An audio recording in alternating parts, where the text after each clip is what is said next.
Hello, ladies and gentlemen. This is Edward Joseph, and let's talk live.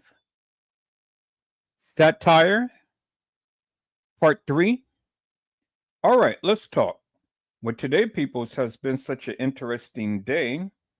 I'm here, I am live, and I am going to talk about some things, peoples. Peoples, satire. You guys, part three. You guys come on in. You guys come on in. You guys come on in, for there's so much to talk about, peoples. You guys come on in.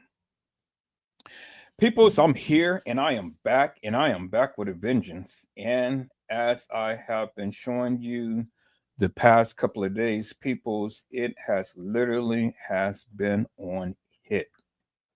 We have been in here and we have been literally talking about these hilarious and nefarious YouTubers for the madness that they have been spreading around forever and a day. And so, peoples, we're back on it. We're back on it, and we're back to call out these hilarious and nefarious people. We're back, and we're back with a vengeance, peoples. I said we're back, and we're back with a vengeance, peoples. And so, I wanted to go ahead and finish the live that I had shown on the other day. I wanted to go ahead and finish the live that I have shown on the other day. It has just been incredible, peoples. I mean, it's just absolutely been incredible for the various things that we have learned over the past days and things. And so, I'm happy to report I got me a new printer and scanner.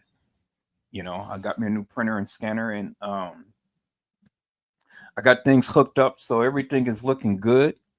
I'll show my webcam in a little bit so you guys can see my new printer and things. I'm just, getting some things set up here and stuff. So I got me a new printer, new scanner, so that's good. Got getting all my documents in order and stuff. I got it to where I can be able to get, some ink for the first 6 months. So for the first 6 months, they'll be sending me, a full complete cartridges of ink, and I don't even have to pay for it. They just automatically send it. So I get free ink for the first 6 months and things. Then after that, then it's just only like $6.99 per month.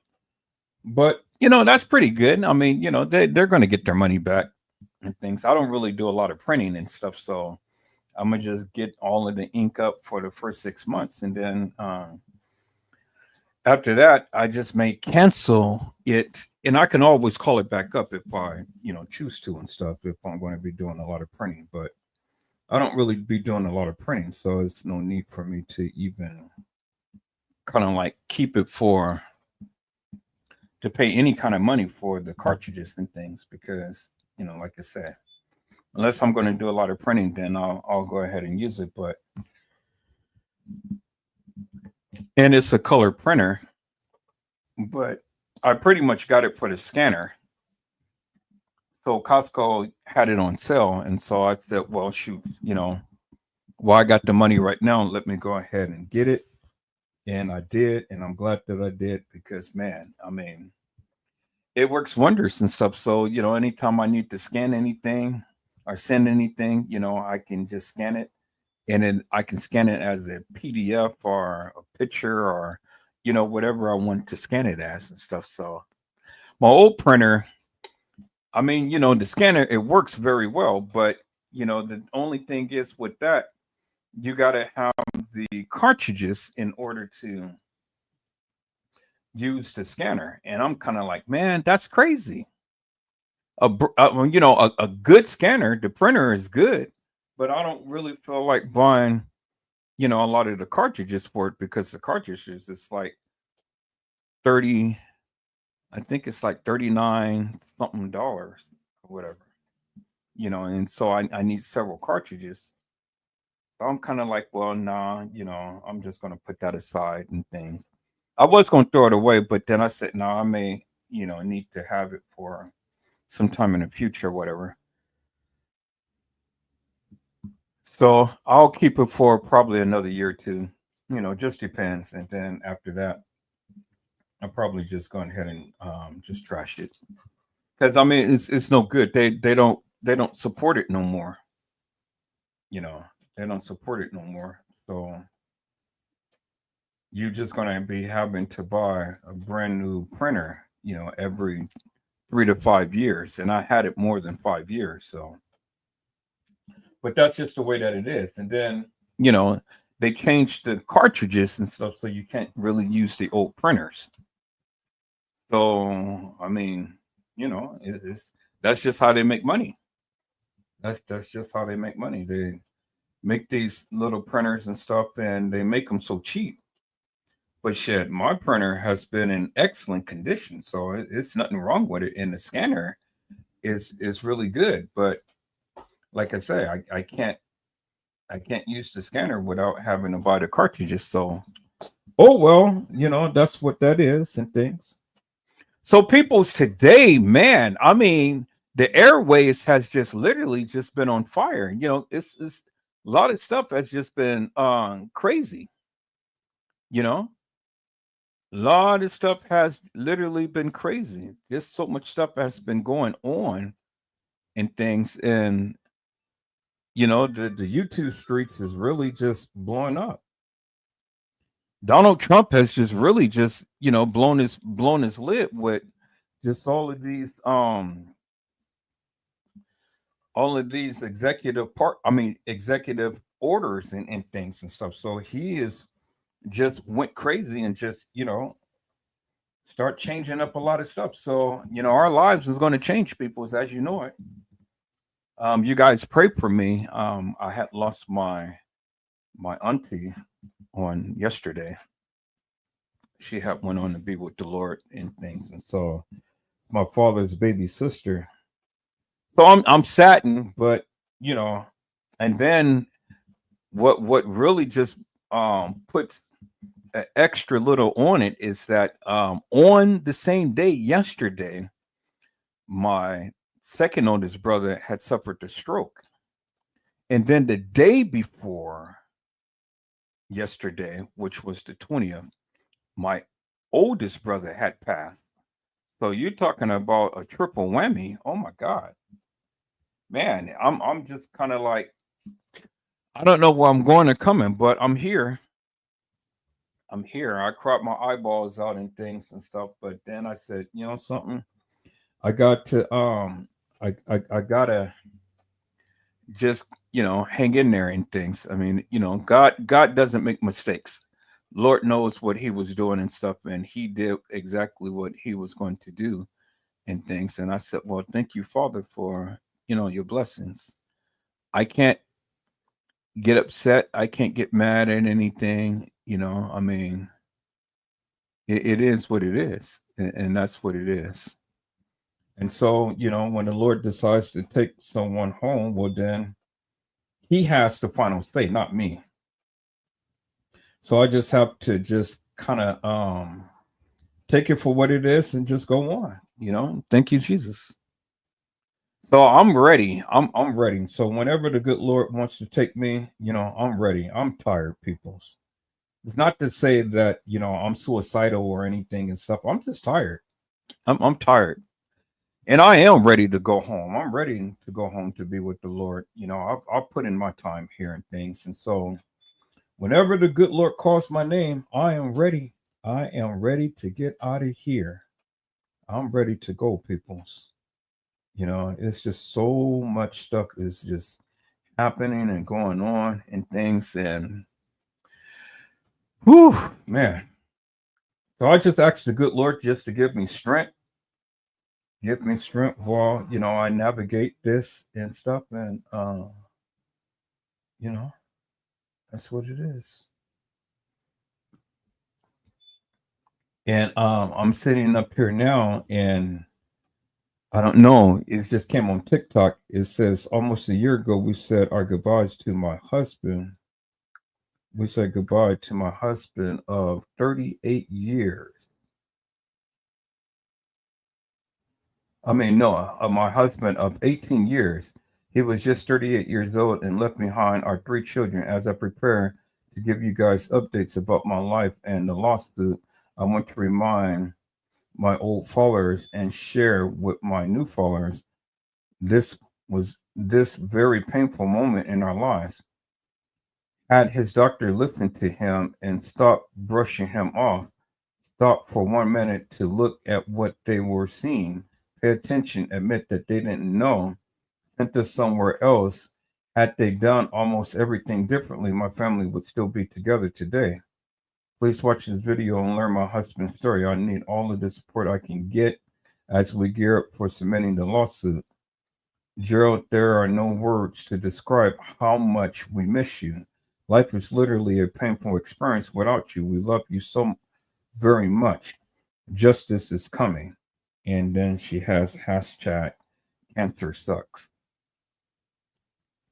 Well, the only thing I can say is people's, regardless of whether the doctors listen to him or not, if the gentleman had cancer, well, then, I mean, it was going to take hold at some point or another. So, I mean, you can blame the doctors forever and a day, but the doctors can only do so much in things. And so, you can go through all of this different treatment and things like that. But um, all I can tell her is just good luck with the lawsuit because I don't know how much or how far she's going to be able to go with that. But,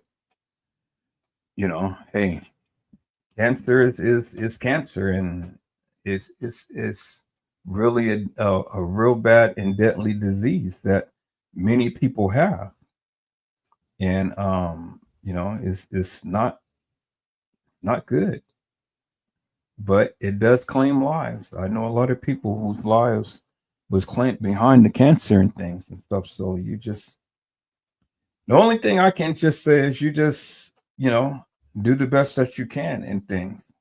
And so if you have it, or if you know someone that's have it in things and stuff, well, just spend as much time with them as you possibly can because I don't think there is a cure for cancer, but I do know that God can, and God definitely does. God can, and God definitely does have healing hands, people. He has healing hands. So, God can do anything but fail. And so um there's kind of many topics that I wanted to come on and brush up on tonight in things, It's a lot of topics that I wanted to brush on tonight and stuff, but I wanted to kind of get in here and just take a look at some things and stuff and bring some awareness to some cases and different things like that. So I'm going through my journey as well. I just transitioned on from the chiropractor today, and finally now I am in physical therapy.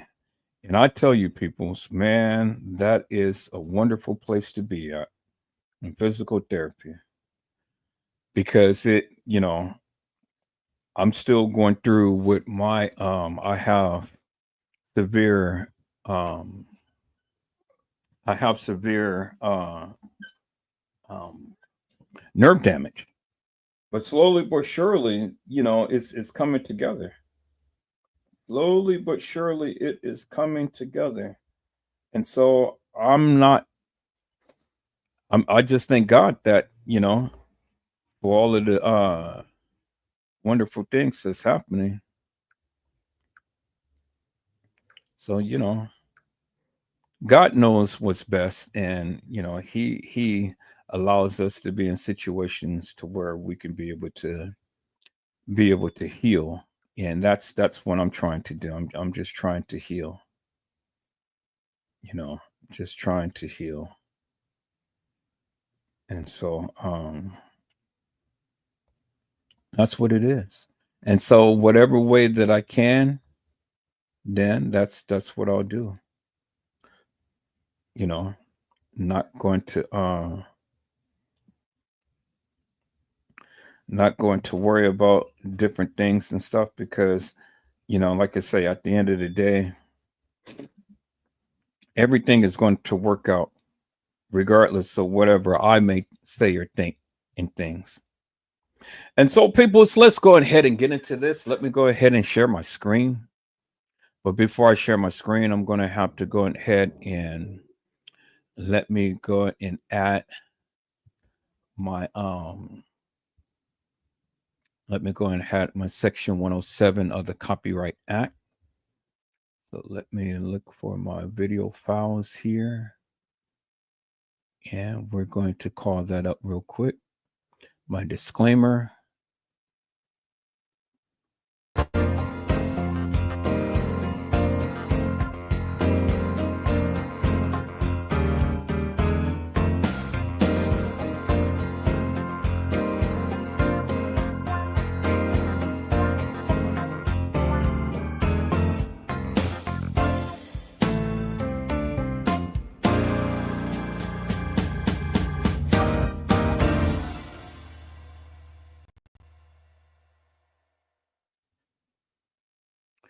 All right. That was section 107 of the Copyright Act. Let me go ahead and put up my disclaimer.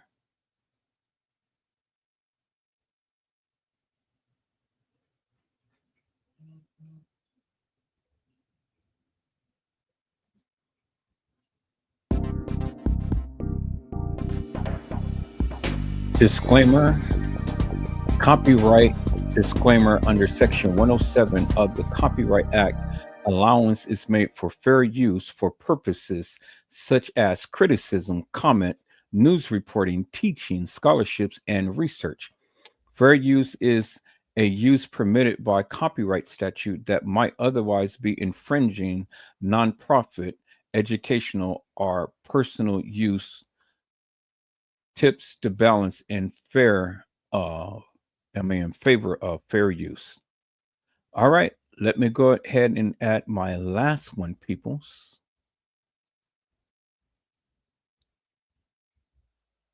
I'm going to put this in a folder so I can be able to call it all up at one point. All scenes in this video has allegedly occurred.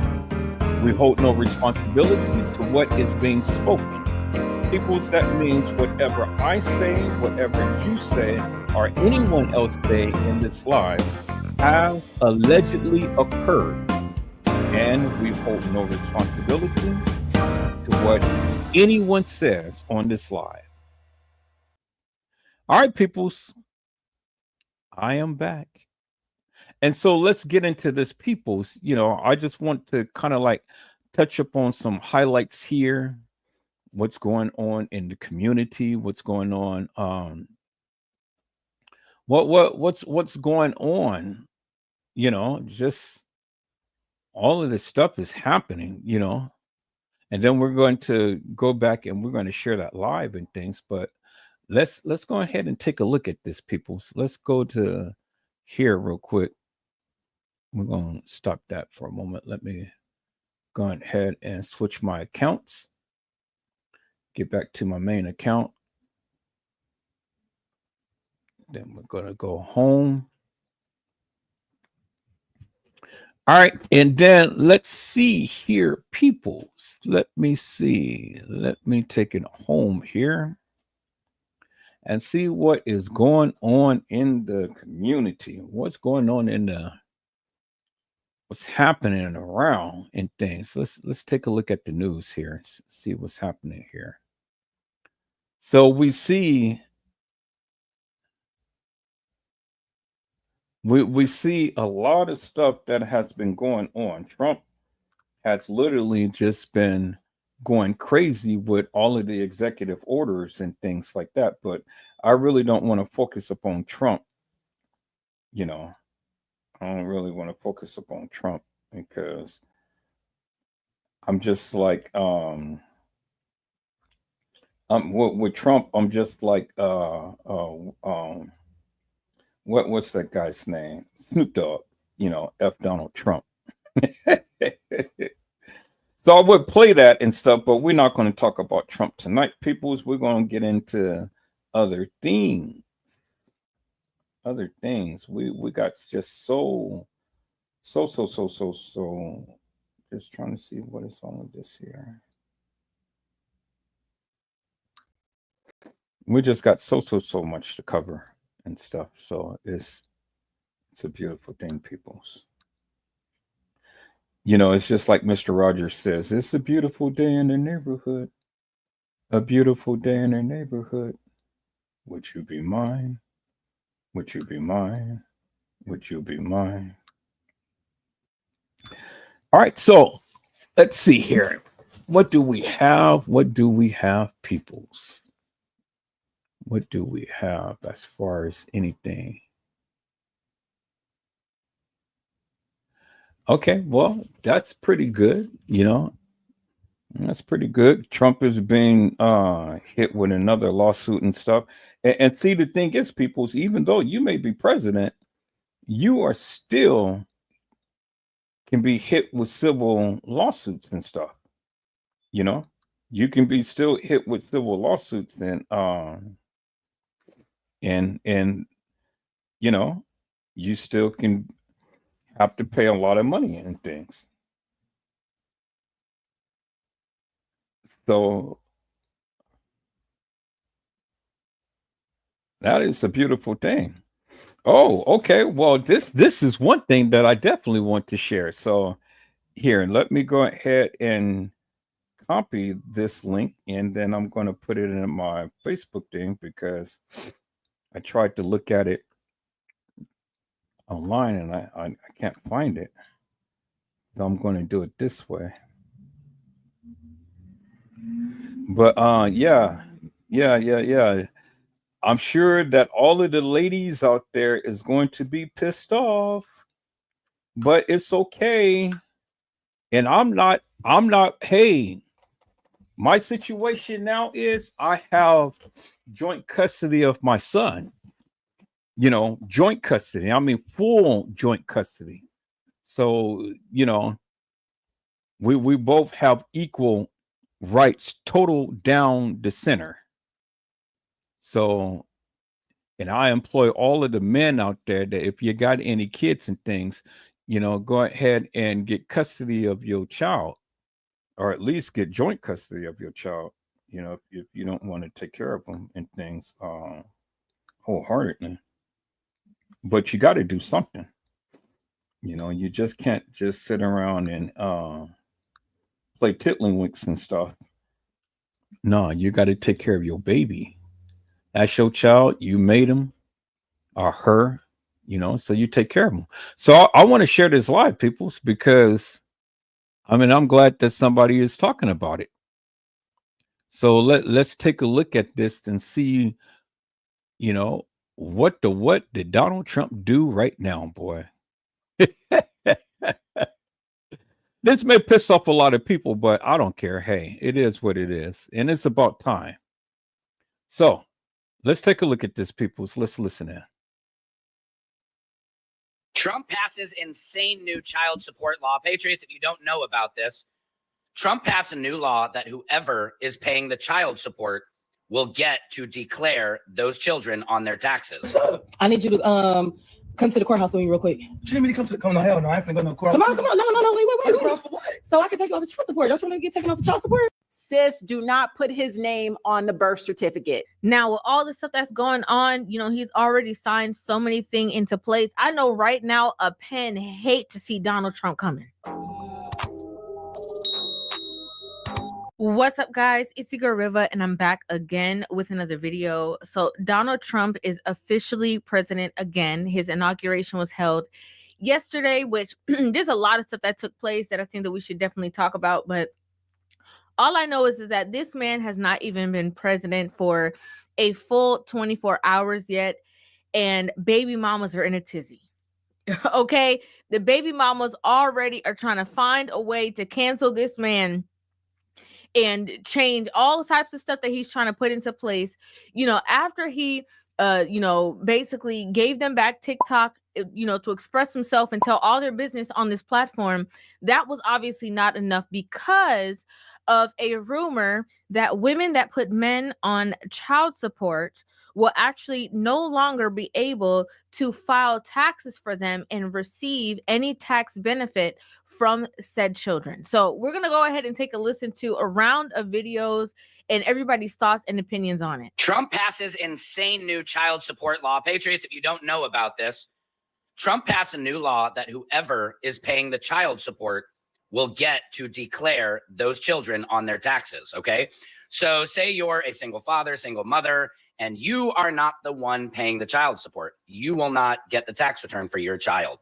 I believe that it is truly unfair that you have men out there who are providing, basically 100% of the child's expenses, right? They're 50-50 with seeing the child if the baby mama doesn't give them no drama or no problems. But they're technically, if you were to, put it into a calculator and see the amount of expenses this one man is covering for this child, it is not 50-50 parenting covering when it comes to the financial burden being on the man. He's technically covering 100% of the expenses for the child, while the woman is just taking that money and using it, for all of her household's benefit. And then that woman, gets to turn around and in turn file taxes as if she has been taking the financial burden of the children on her own arms when she never did that. I think it is only right for this law to come into place, if it is true, to balance out the scales a little bit. I had to dust off my camera because not Trump sitting up here talking about that for the women who put their baby daddy on child support, then that baby daddy sits here and claims all those taxes. I actually do not disagree with that. I don't. And I know some argument was, well, it needs to be split because some women don't have an income. Why do you have that baby if you don't have an income and the father does? I mean, maybe it's just because I don't have no kids. So I think about stuff like logically, like if me and my baby daddy if me and my man had a kid and we're not together, he's now my baby daddy, and I don't have a job, but he has a job, why am I not giving my child to that man that can financially support that baby until I get my stuff together? Like, is that hard? I don't know, y'all. Maybe I'm tripping. Now, apparently there is more details connected to the situation. Apparently it's going to be a situation where the party who is paying the child support has to have, equal visitation rights and stuff like that. And I wanted to get into this because if this is true, right? This is a new bill that he is going to be, signing for to change the child support laws. And I want to say this, first of all, this just goes to show that women are the ones, I just got to keep it 100% real with you guys. Women are the ones who are promoting the baby mama culture. Because this law, if this law were to truly come into place, it is going to be a natural deterrent for women to purposely get pregnant in hopes of child support, in hopes of filing taxes and getting a huge amount of money for every child that you have, regardless of what the situation is. I think it's going to put a lot of things into perspective, and of course, it's going to reinforce, bringing back together a family unit. Now, why are baby mamas upset? Baby mamas are upset because they are trying to, and this is not for all baby mamas, this is not for all single mothers. Let me go ahead and make that disclaimer.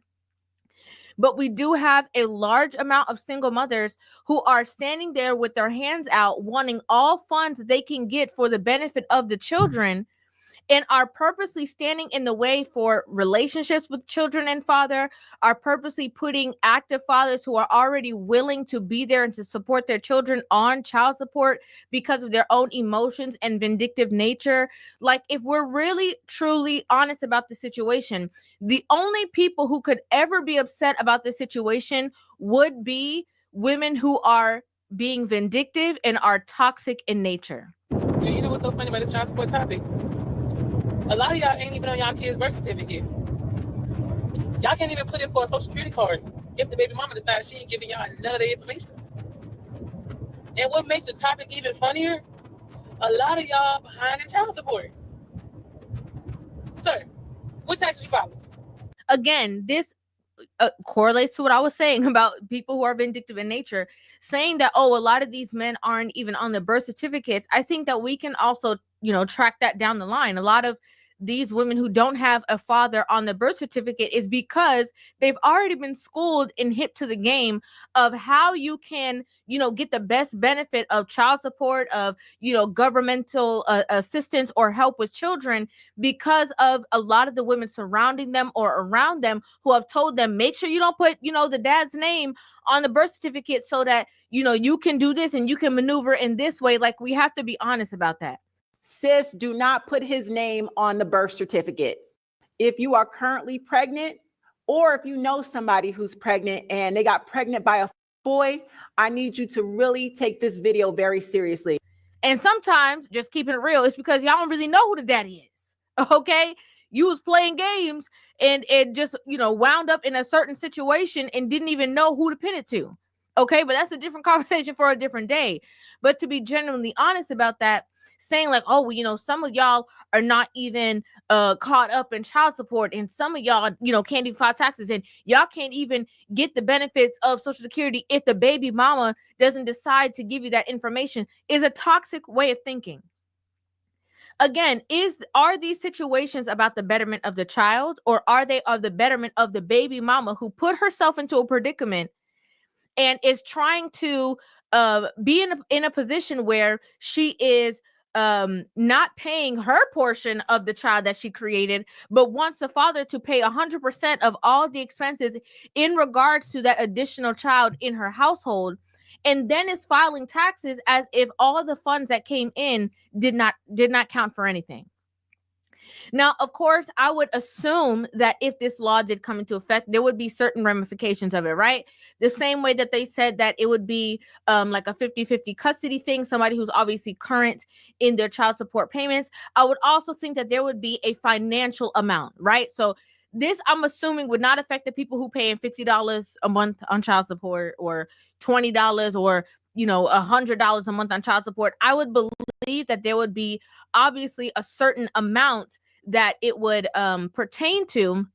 Obviously, we know, because logistically speaking, it would not make sense if somebody's paying $50 a month and the child is not with them 50% of the time, and also the other parent is providing all of the other financial assistance. That obviously would not make sense. Child support. Did you guys see what Trump just tweeted?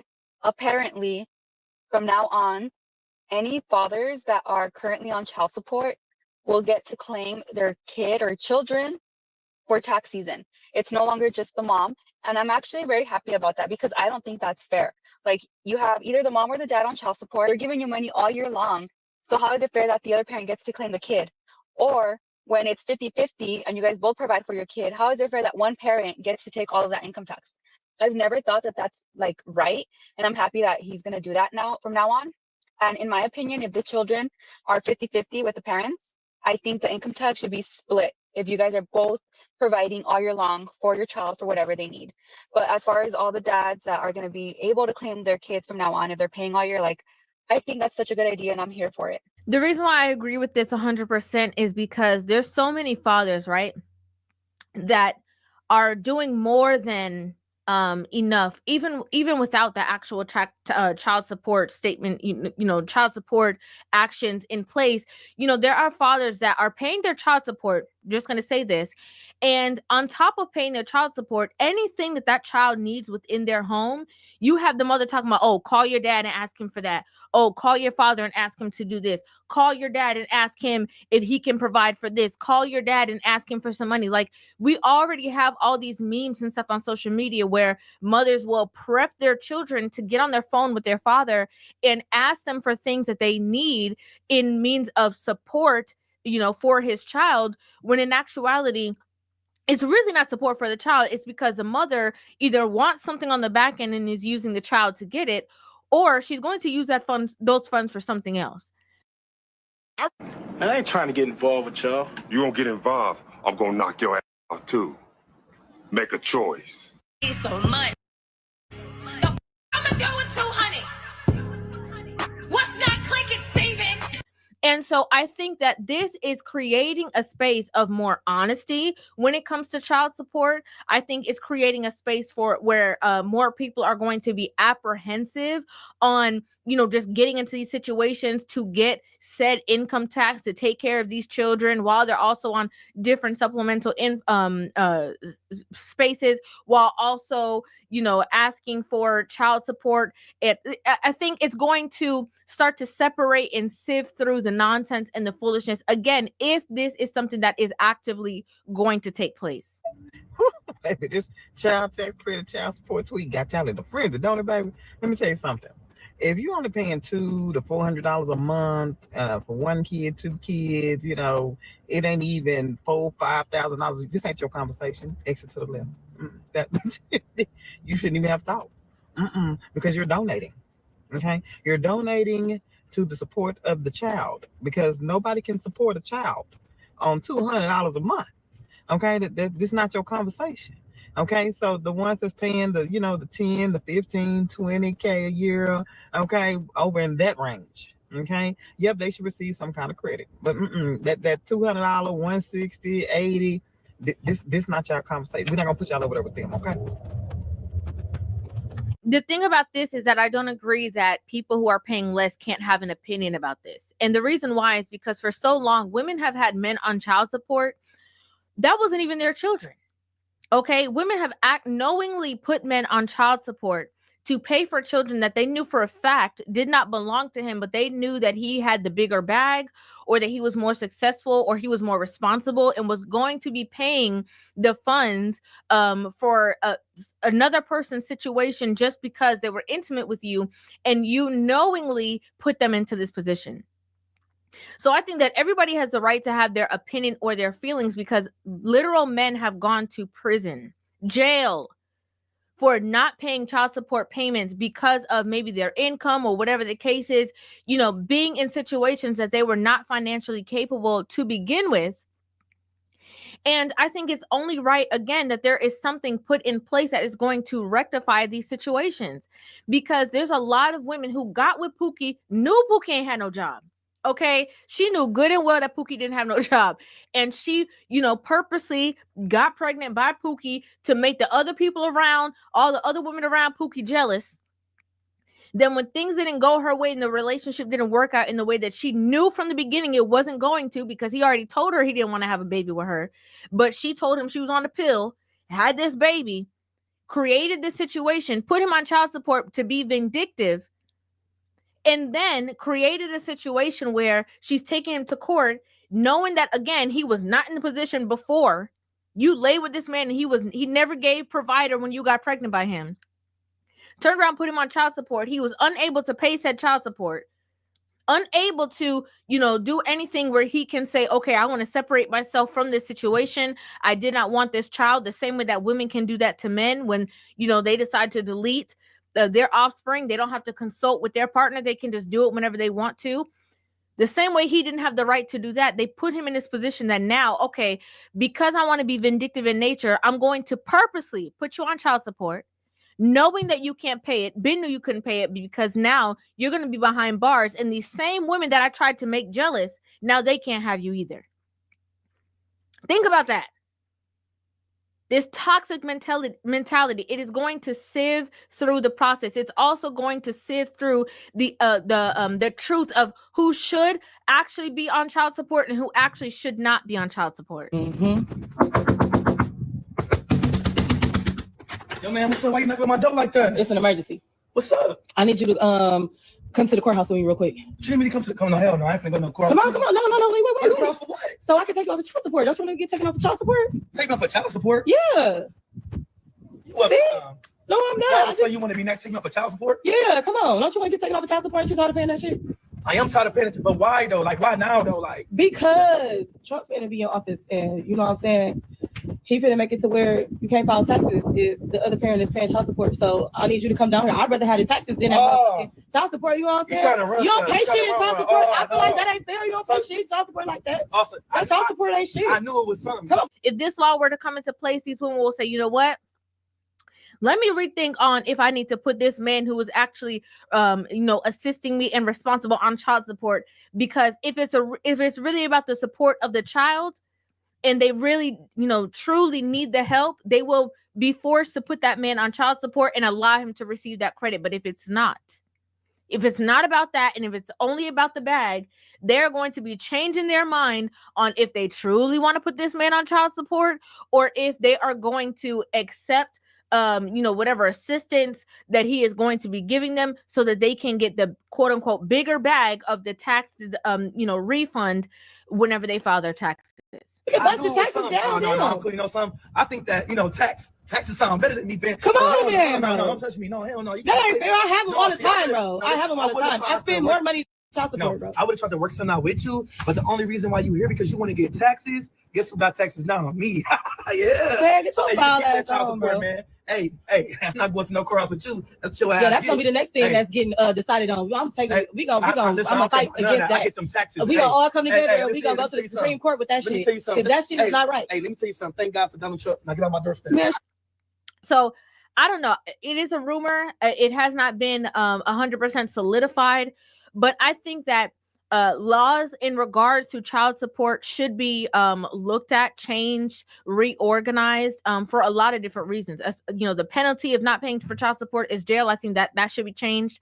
I think that men should have the right to also sign away all of their parental rights and give it, only solely to the person, to the other parent if they do not want to be involved. The same way, again, that women have the opportunities to, delete children and not consult the other party. I think that there needs to be a deep dive and a deep look into the child support matters and cases, because again, a lot of these baby mamas that are upset are benefiting from this broken child support system, and now when the tables are turned, all of a sudden they don't want anything to be looked into. Same way, this is the same conversation of women and accountability, just in a different form. I'd like to know what you guys think about this in the comment section down below. I'd love to hear your opinions and your thought process on this entire situation. Make sure you guys hit the subscribe button and give this video a thumbs up, and I will see you guys in the next. All right, peoples. So there you have it. I said, there you have it, peoples. The ladies. This is going to become law. It's going to become law. It's not rumored. It will become law. You guys hold on for one moment.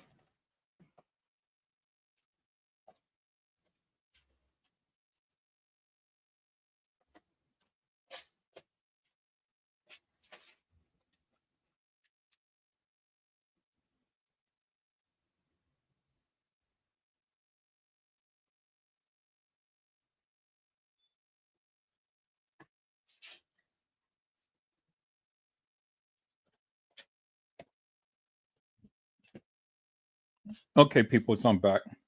So this is one of the good things that I am glad that the laws is being changed, because these ladies nowadays, they want to put the guy on child support. They want to keep all of the money. You pay child support, you keep all of the money, and you keep the taxes. I mean, do they not understand that when you get the child, you gotta buy food for the child? You gotta spend gas in order to get the child. I mean, your child is in your custody. You're going to be spending some type of money with you can't keep the child and have the child sit there and starve to death. That's not going to work. So while the child is in your custody, you're going to be spending something. But these ladies nowadays, they don't understand that. It's all about them and what their needs is and stuff. Child support is for the child, not for the mother to live off of. It's for the child. Whether you paying $50 or $500 or $5,000, it really doesn't matter. The support goes to the child and not the mother. Not to pay her cell phone bill,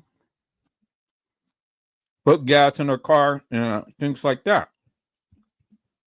It's supposed to be only used for the child. Now, I had my days going through child support, paying child support, and not only paying child support, but going to get my child. And still having to purchase things for my child while my child was in my custody. And she will always complain, "Oh, well, you don't do nothing for your child." What the hell you mean I don't do nothing for my child? I get my child every weekend. Now, before COVID, I had my child 4 to 5 days out of the week. And I could have put her on child support, but I didn't. 4 to 5 days out of the week, and I was paying her child support. And I had my child in my custody, taking him to school and everything. And so, you guys seen it, because you guys seen it on the people who followed me forever in the day on live. You guys see me driving way out to Sacramento to go get my son. All of that is documented. I did that for years. I'll go straight off of work and go pick up my son.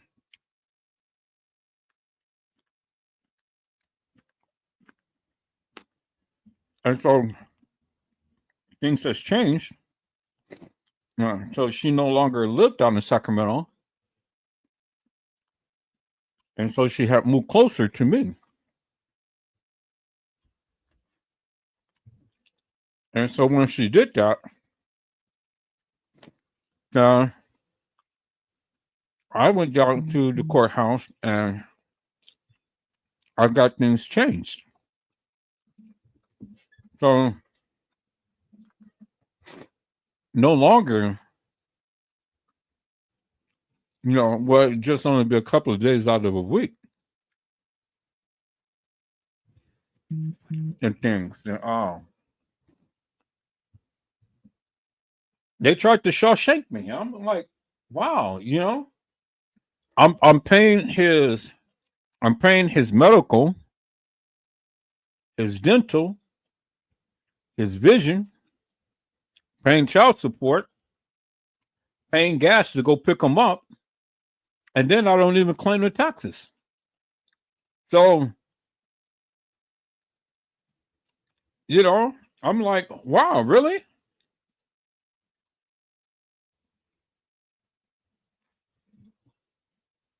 So I said, enough of that. I'm going down and I'm going to file for joint custody. And we're going to change all of that. And that's exactly what I did. And I told the judge, all that I had did back in the past. And now I said, we're going to have to do something different, because no longer am I going to allow her to take all of my money, and then she's going to try to tell me I can't see my child.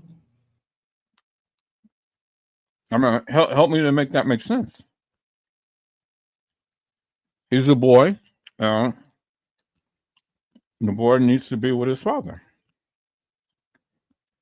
So I don't understand what's her problem. Well, the judge agreed with me. Yeah, he gave me joint custody, joint full custody. You know, meaning that we both have equal rights as to what happens with him.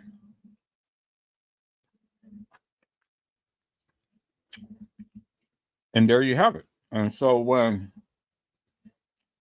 that had happened, then my child support disappeared.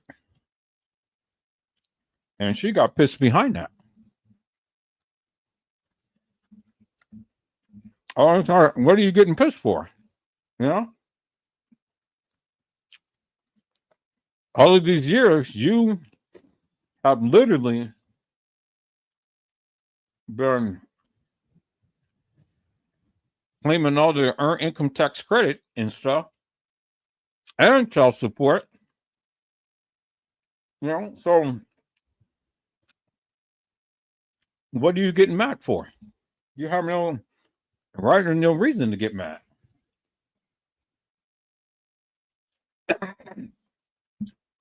And then too, you can't tell the judge that I have been a disappearing parent and I've never been in his life. And that's far from the truth. You know. Now, what I do with my son is what I do with my son. So you can't dictate to me what I do when he's in my custody. And that's her problem. You know, that's her problem. She wants to be controlling. She wants to control everything. Now, well, you can control him, but you can't control me. And so I said, well, let's get that straight right now, because that's not going to happen. You're his mother, and I'm not going to interject when he's in your custody. But when he's in my custody, you can't tell me a goddamn thing. You know, I'll do what I want, when I want, how I want, why I want. You know, and that's what it is. So, your grandmama, your sisters, which is his aunties, can't tell me a goddamn thing because I'll do what I want when I want. Now,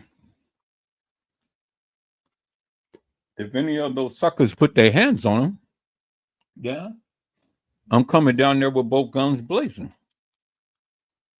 I'm coming down with both guns blazing first, and then I ask questions later. Because I'm a madman when it comes down to my children. It's always been that way all my life. You know. And so if you want to play that game, well, then we're going to play. But you're going to come up in on the short end of the stick. And I'm going to beat you down. And then they can go ahead and take me out. But not until I have my say first. And it's always been that way. You know?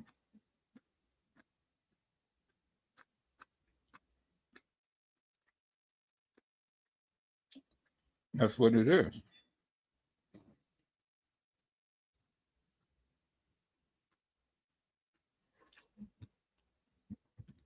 So, you know, my thing is to all of you men out there.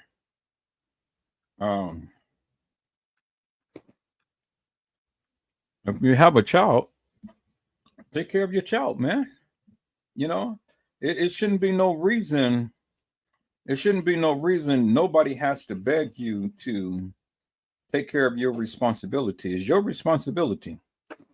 So you need to take care of your responsibility, regardless of what the mama say, what the grandmama say, what the auntie say, well, whoever say and stuff. That's your child, and you need to take care of your child. Nobody should have to nod and prod you, beg you to do anything. You need to get off your little beloved ass and get up and take care of your child. And if the government sticks it to you, well, then damn it, that's good. They need to. You know,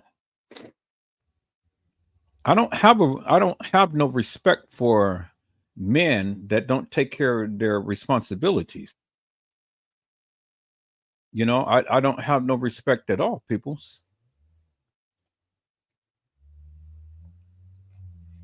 And so when men want to sit up here and all the time want to browbeat the mama and stuff, okay, yeah, she may do all of that and then some.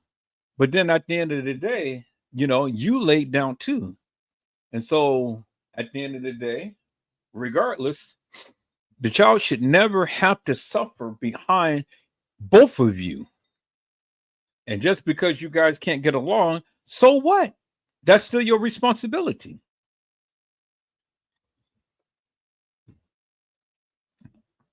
I told my child's mother, nobody will ever be over my child. I don't care if you get married. I don't care if you got a boyfriend. I don't care if you got a friend or whatever. Ain't no other man is going to be over my child. And if I ever hear about any other man ever touching my child, you know, trying to discipline them in any shape, form, or fashion, I'm gonna beat your ass. I'm gonna beat his ass. I'm beating everybody's ass. Oh yeah, I'm going ballistic. Everybody is getting it. Everybody. And then I'm gonna make it so to where that will never ever happen again. And so if I happen to go away for a few years, well shit, it's gonna be a few years of something that I'm gonna do to the both of you that you guys will remember for a lifetime. You know? Now I don't know what situation you women are in with these men, but I don't play that shit. I have my child all the time. I get home Monday through Sunday, and then I have him for at least 5 hours on Tuesday and Thursday.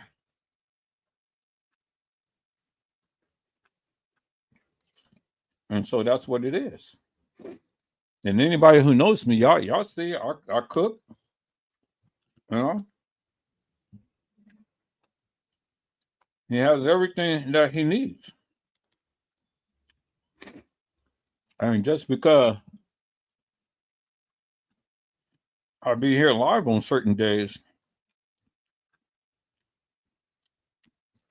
that is not all day long. So people all the time trying to say, well, you're live all the time. No, I'm not live all the time. And when I am live, that's only for a few hours.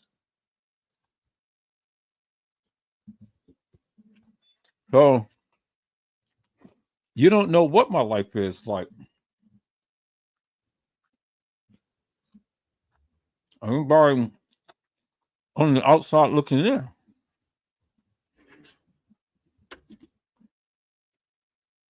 So what I say is, you need to handle your shit and stay out of mine. Don't worry about what I do. You know, my son is well taken care of, well fed. He's 11 years old and he's solid.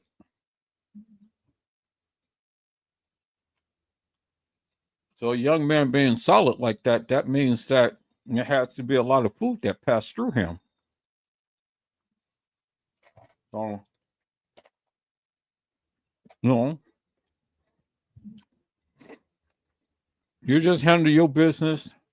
Make sure that you take care of your child.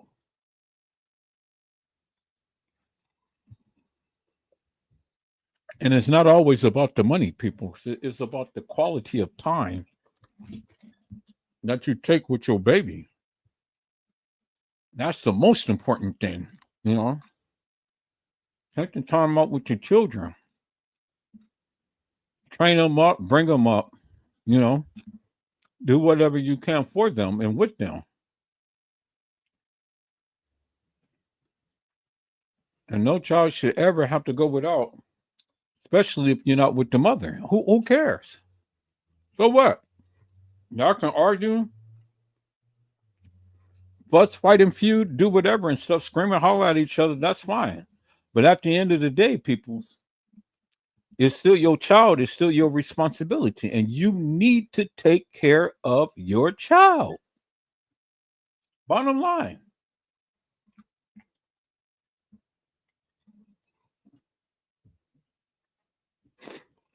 For years, I let her go ahead and claim the earned income tax credit.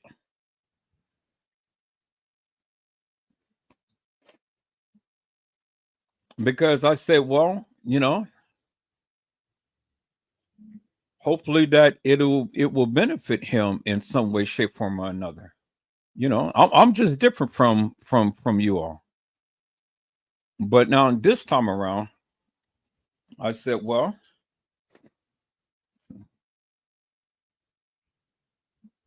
I don't know how it's going to be now because we both have equal custody. So, but I'm like, now this time around, if you do take the earned income tax credit, well, then, you know, you need to give me a portion of that and things.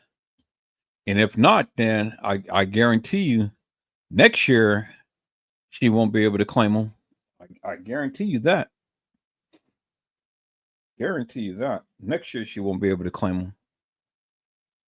So my thing is simply this. If we can't work together, or down, we just can't work at all. But I'm gonna always be there for my child. But you know, I'm gonna put my foot down with her and stop all of this nonsense and stuff. So I'm gonna stop being so generous. You know. So I had to put my foot down, and that's why I got joint custody of my son, because I'm never going to let a woman dictate to me when I can see my child. Never going to do that. Never did. No. I've always been involved in my child's life. All of my kids.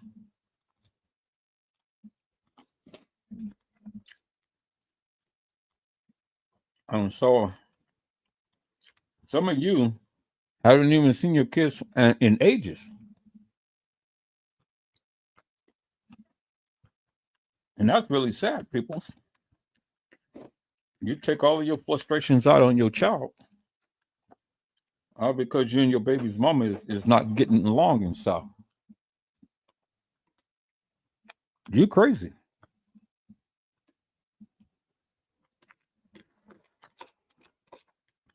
Mm-mm.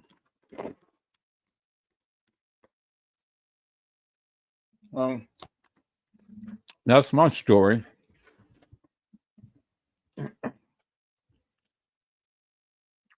So my thing is, if you have a baby, take care of them, be active in their lives and stuff, do things for them and with them, because they appreciate that when, you know, they get older. How things to remember. But if you don't do nothing with them, then, I mean, you ain't doing them but hurting yourself, because when you get older and you can't take care of yourself,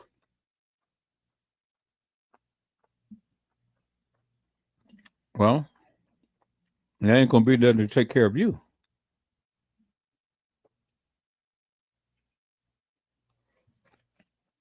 And that's the sad thing.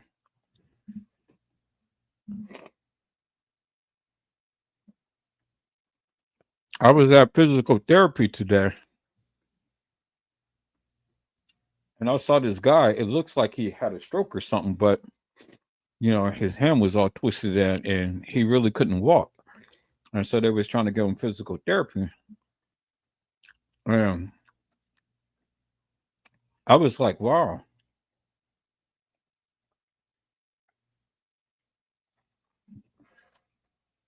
So the two ladies that was taking care of him, I don't know if it was mama and daughter, or they both were sisters or cousins or whatever they are to him and things. But they were kind of like manhandling him. And I said, Lord Jesus, don't please, please, please don't ever let me get down to that point to where I ever have a heart attack or stroke and something, and then I have somebody over me and then trying to manhandle me like that. No, I couldn't do it, people. Take me out. Take me out. But please don't ever let me be in a vulnerable or desolate situation like that. Because these people who call themselves caretakers and stuff, I mean, my thing is this, peoples. You are blessed because you have a grand opportunity to take care of somebody. But when you sitting up here screaming and holler at them and manhandling them and things, I mean, damn, the man can hardly walk. He suffered something, a stroke or something, but he can hardly walk. So and then I don't know if he can talk, but I'm sitting here looking at him. He ain't never said a mumbling word. So I'm like, wow, okay, so he may be mute too. But I'm looking at him like, well, she's a stand up, and he's trying to stand up, but he can't stand up.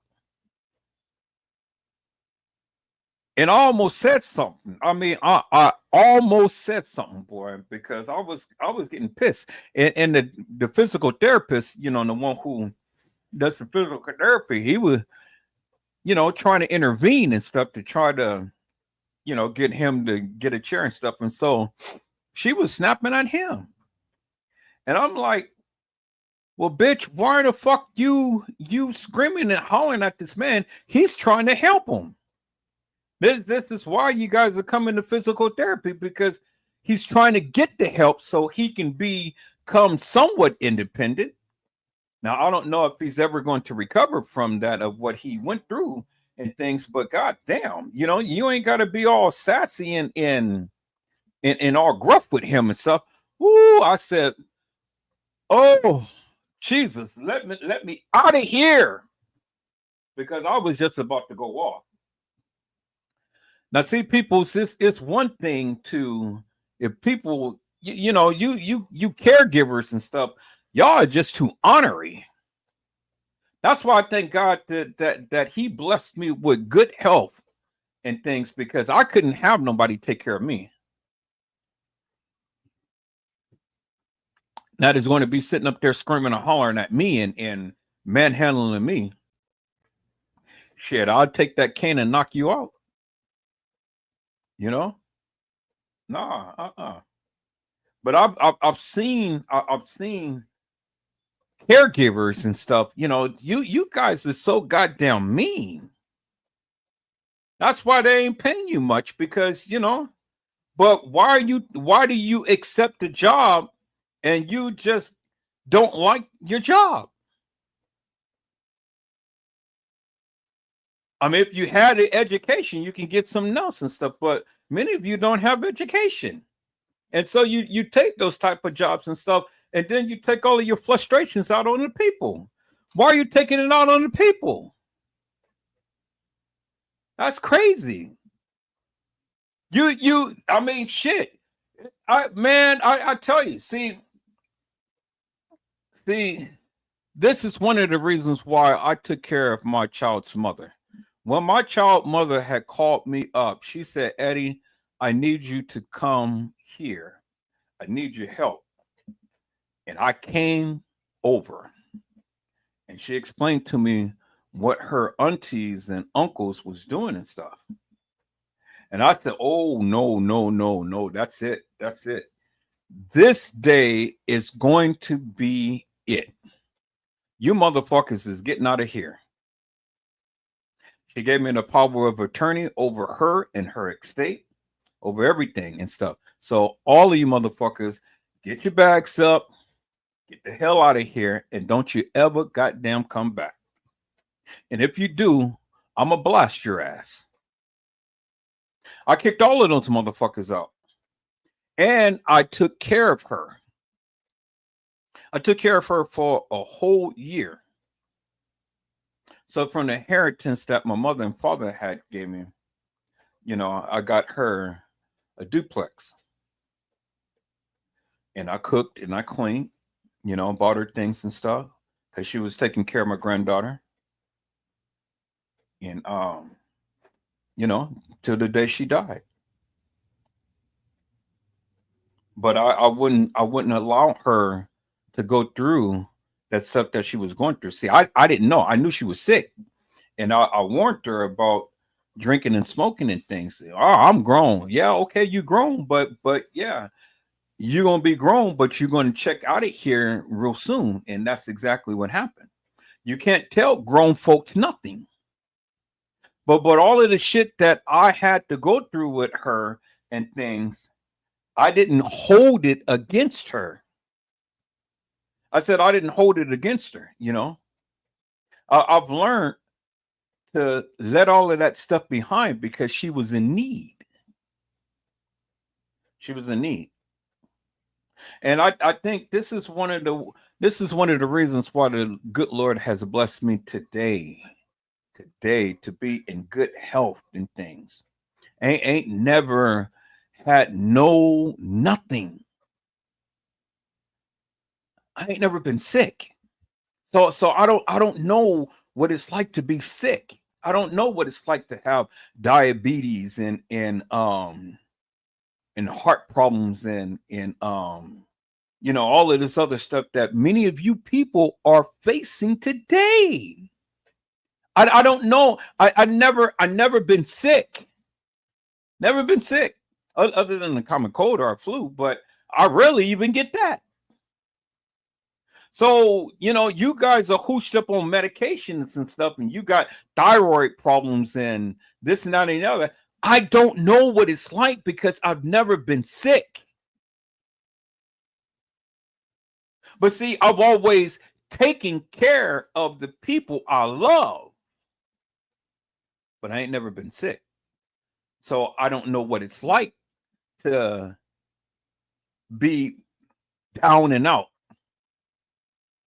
And when I got into this car accident, I mean, I was down for a moment, you know, I was down for a moment, but I was still able to take care of myself. I didn't have to have no caregiver come in. I refused to. Shit, if it took me 2 hours just to get from the bed to the other side of the room, well, then that's what it takes, you know. I mean, I was in pain. People still is to a certain degree. You know, this nerve damage, that shit it doesn't settle down easy. But I don't have the pain like I used to. When I first got hit, my whole left side was numb. So it was barely, I can barely walk, barely do anything. All I can do is lay down, just lay down. Everything was a chore, you know, just trying to cook, trying to clean, trying to do anything. Everything was a chore. I didn't have a car, so I couldn't get around, you know. Like, man, okay. So what I'm gonna do? And it's just me. But look at God. God had brought me through it. I was able to get through that, people, and look at me now, you know. Went through the chiropractic care and stuff, and then I ended up doing all of that. And so now I'm in physical therapy. And I tell you, that shit works. That physical therapy was way better than that chiropractic care. So I'm going to do 12 sessions of that, and then depending on, how things move and stuff there, it's going to be good.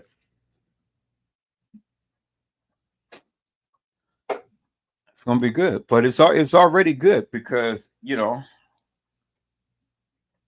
I mean, they have pretty much can do what they can do for me and stuff, but at this point now, set aside from the physical therapy, it's just going to take time for my body to heal. So, it ain't much to do other than just to kind of like just let my body heal. I've already had my MRI and things and stuff, and so they can see the inside of my body and stuff, and how my nerves is and stuff is. My body is inflamed. Just a simple sitting down or bending or standing and stuff.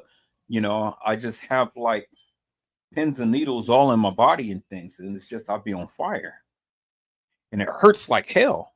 So I'll be hooshed up on this ibuprofen. But see, I'm not one that likes to take medication and stuff, and even that, I don't even like to take that. So I, use my natural remedies and things. So I have my old recipes that I do, in order to drink beets and carrots and bok choy and all of that stuff, ginger and garlic, and you know keeps me healthy, keeps me fit, keeps my immune system up and things. So and I think that's what helped me to recover quickly and stuff. So that's what it is. But I prayed to God. I said, don't ever let me have to have a caregiver. Don't ever let me get to the point to where I'll be down and I can't take care of myself. You know. And so the Lord just kept me in good health. And so, if you ever be a caregiver, people's come with a good, wholesome attitude to work and help the people out instead of hollering at the people and pushing them around and doing this and that and the other. No, I've seen too much of that, in my days and stuff. And so, sometimes I spoke out and sometimes I didn't.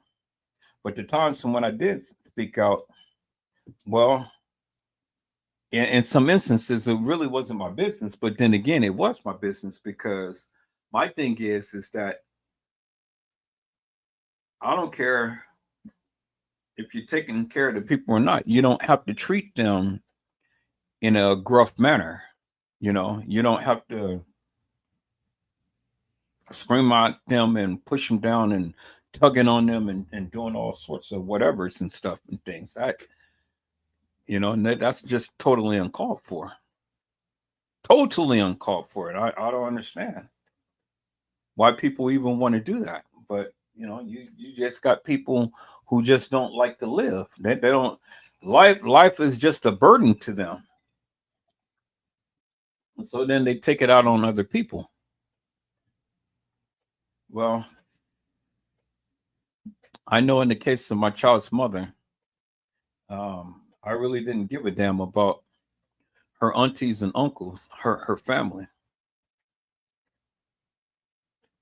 Because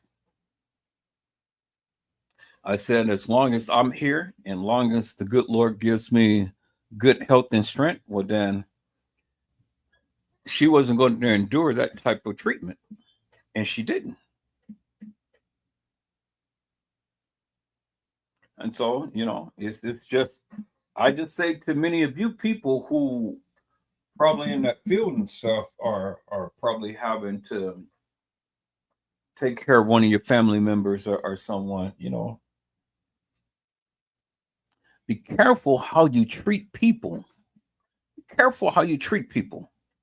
Be careful about the things that you do to people, especially when you are in a situation to where you have some control over them. Be careful how you treat them, because the various things that you do to them can come back up on you. And see, you wouldn't like it if you ever was thrust in that type of situation. You wouldn't like it at all. So that's my admonishment to you people. You know, be careful how you treat people, because how you treat people is going to come back up on you. And when that time comes, because it will come, people, it will come. It may not come at the point in time to when you think it won't come, but trust me, it'll come. Something will happen and it'll put you in that situation. Then you can think about all of the times when you mistreated people. Stop mistreating people. You know, stop mistreating people.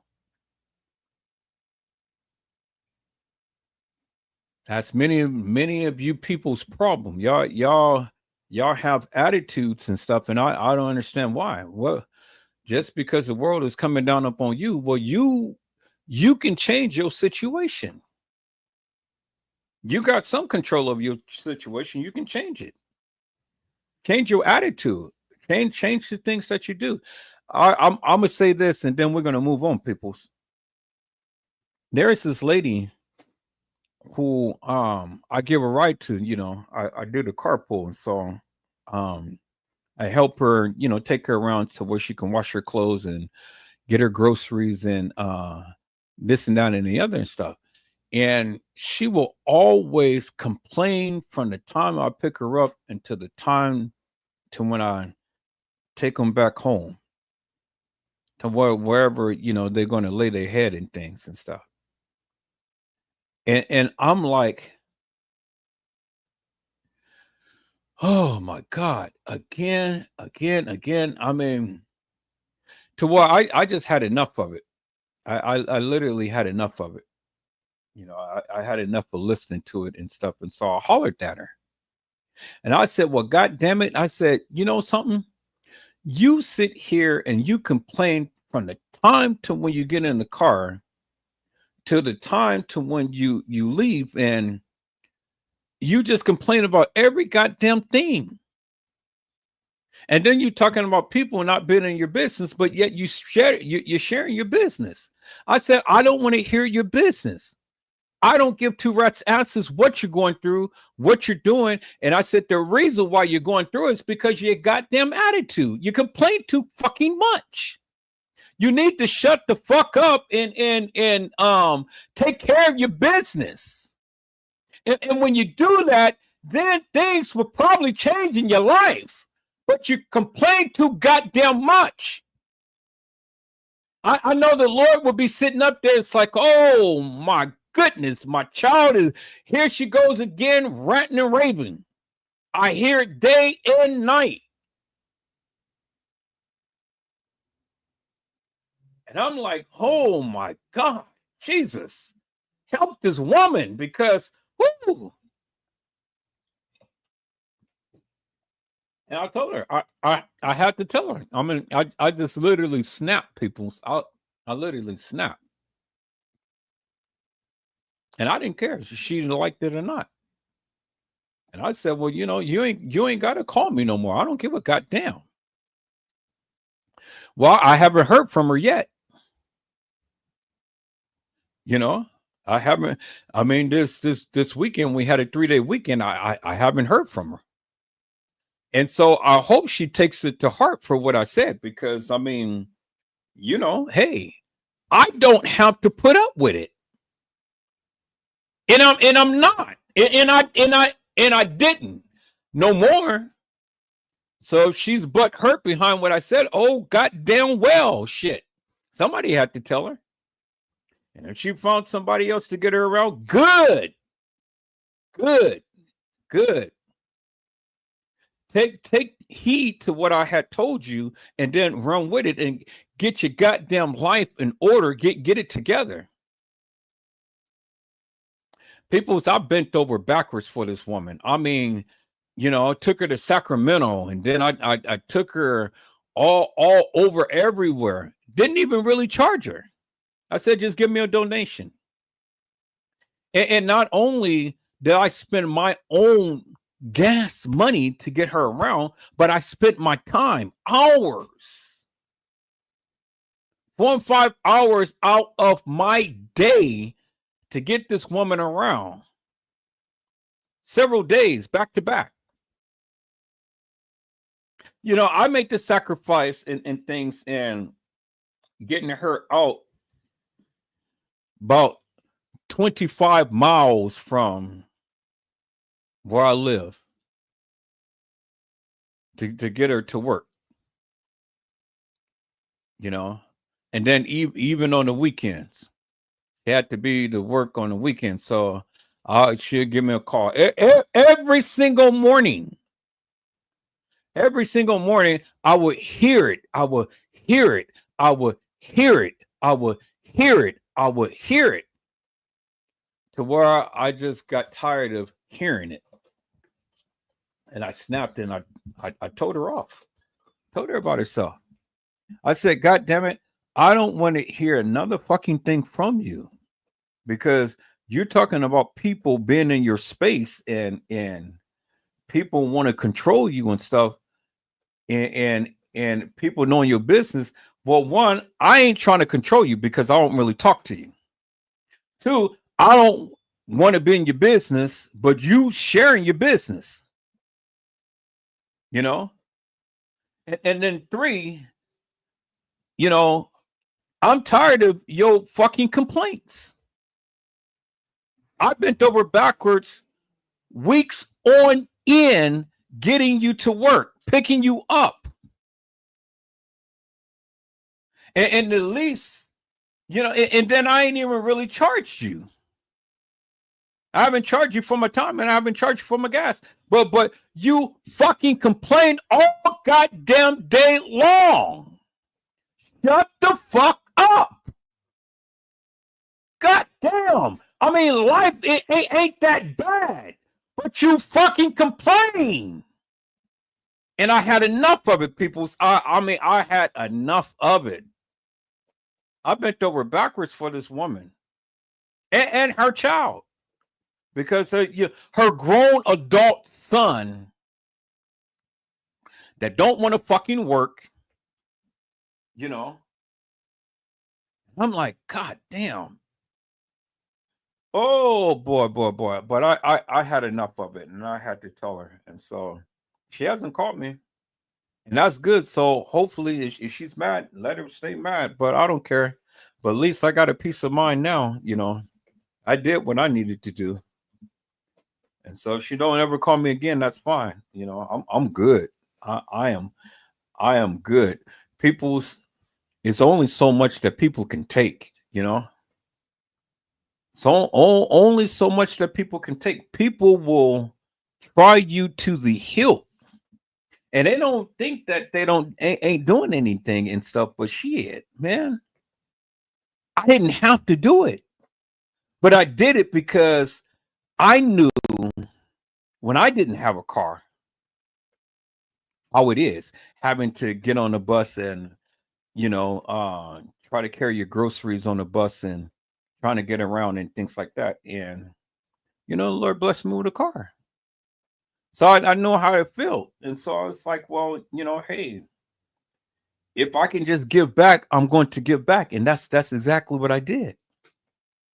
Because I tried to help her so she can get on her feet. But set aside from giving her money, you know, I'm kind of like in my mind and in my heart, ma'am, you don't know how blessed you are.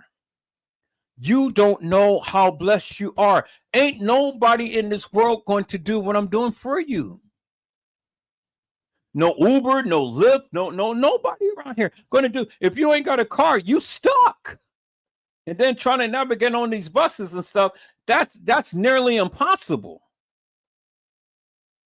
So I'm kind of like, you know, hey, take advantage of what's happening and go with it.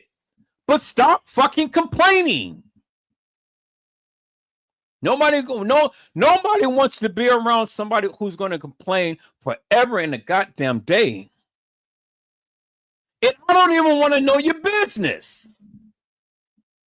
And you complain about people knowing your business and people controlling you. And so, well, look, whatever is going on your job with your manager and whoever else and things, that's your business. I don't want to know about it. But she just goes on and on and on and on and on to where, you know, this little good old heart of mine and stuff, it just says, hey, fuck it. You know, fuck it and fuck you. You know, hey, I just had to tell her something, people, and I did. And I know I hurted her feelings bad. I know it. I know it. I hurted her feelings bad. But I everything in me came out of me. All of that pent up frustrations and listening to her for days and days and days and weeks on end, all of that came out. And so she ain't called me back. So, you know, it's good. I'm good. All I'm gonna do is just pray for her and hope for the best and hope that she would take heed to what I had to say and then go ahead and live life, move on. Go ahead and excel. You know, you blessed to have a job and things and stuff. So, you know, you blessed to have a job. So however you need to do it, do it. Make it happen. Make it happen. You know, don't get on there and try to tell the people what to do and all like this and stuff, and just keep a level head and make it happen. Make your money, rack up, stack up, and then, you know, and do what you need to do in order to get your situation changed. But you got to do that. I can't do it for you. Nobody can do it for you. You got to do that. But then while you're doing that, you're going to have to humble yourself and you're going to have to stop complaining, because don't nobody want to be around an old little lady who complains forever in the goddamn day. What the fuck are you complaining for? I mean, you know, life, I understand it is hard. Everything is you know, gas is going up, the bridge toll is going up, food is going up, eggs is $24. A carton of a carton of 12 eggs is $24.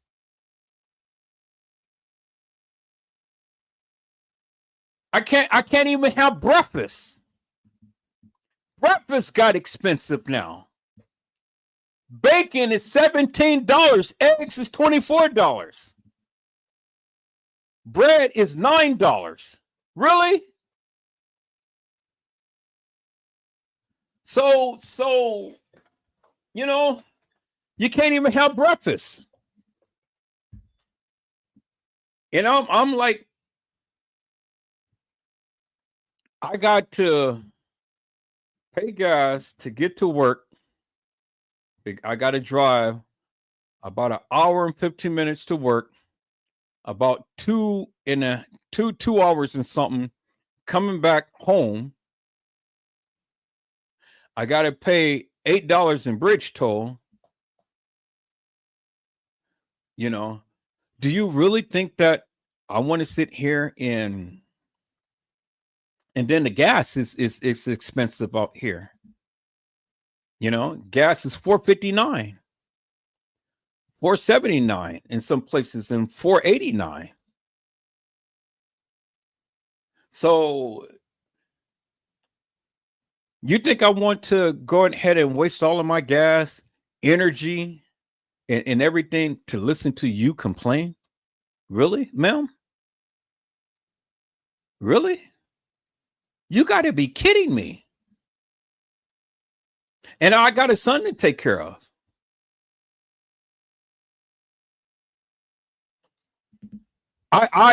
Peoples, look, I had just spent $500 and something upon insurance on the cars that I got, because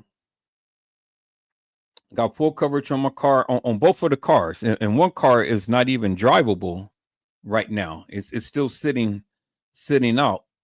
It's not even drivable. But I have to keep insurance on it, so I kept full coverage on it and stuff. You know, because if I don't have insurance on it, then they're going to go ahead and suspend my license. I don't have to have full coverage on it, but shit, with all of these people, I just shown you the accident that had happened and things. So in the city, it ain't nowhere. It ain't no telling when the people was going to come and start bashing your cars and stuff. So I said, well, I'd rather have full coverage on it than, just liability. So if somebody ever drives down and hit it and things, then shit, you know. So even by it sitting, it'd still be covered. So I just spent $500 something today. Full coverage for both of my cars. Then I had to pay PG&E. I had to pay my cell phone bill. I had to pay my internet. And then I had to buy some food. Then I got to budget gas and stuff to get to work, and then I got a budget to getting across the bridge and stuff. So shit, it's a hell of a lot. But I'm grateful and thankful because I'm doing it. I'm not complaining. I don't complain. So when you guys talking about that life is hard, shit, come and live in expensive California. California is so goddamn expensive. The fires is burning out there in Los Angeles. I'm in Northern California. My family's in Southern California, and they're every day they're just on pins and needles because the fire is coming closer to burning down their house. Every single day. Every single day they're out there hosing the house and stuff because the embers and things is flying. Wind gusts is 100 miles per hour and stuff. And I'm like, you guys had the audacity to sit here and complain about the little shit that you go through? Really, peoples? In California now, they passed a law to where they can pick up anybody on the streets. You don't see the homeless out there like you used to because they're doing just like the people who they're trying to send back to Mexico and Venezuela and all these other places and stuff. They detain them against their will. So it's like you're in jail, but you haven't committed a crime. So the crime is being homeless. So they're going and rounding up homeless. Now since Trump is in office and ICE is just going around and they're just grabbing everybody. They're going to Target, they're going to Walmart, they're going to the grocery stores, they're going to the schools. They're going everywhere. Peoples, it is mad crazy out here now in California. People are just getting swiped up right and left. And guess what? They're putting them in a big warehouse structure like thing and stuff. It's crazy. So is it a crime to be homeless? Is it a crime, peoples? See, y'all voted that sucker in. Y'all voted him in. Many of you like Trump. Y'all like what he's doing and stuff, but what he's doing is going to cost us all in the end. So we are going through 4 years of terror. 4 years of terror. And y'all may think that because of the things that he had put a executive order out. Y'all may think is good in the short term, but in the long term, peoples, it's going to hurt us. Every last one of us. It's going to hurt us all. But you know something?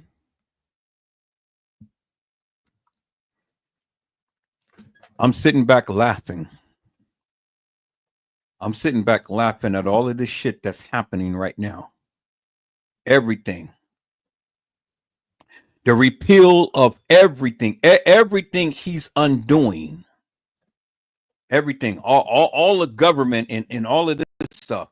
And the gays and lesbians and the straight people and the people in politics and all like that. I'm laughing at it all because you suckers are the ones who did all of this. Now, I don't agree with everything Trump is doing, but I agree with some things. And the one thing that I do agree with and stand 10 toes down upon, that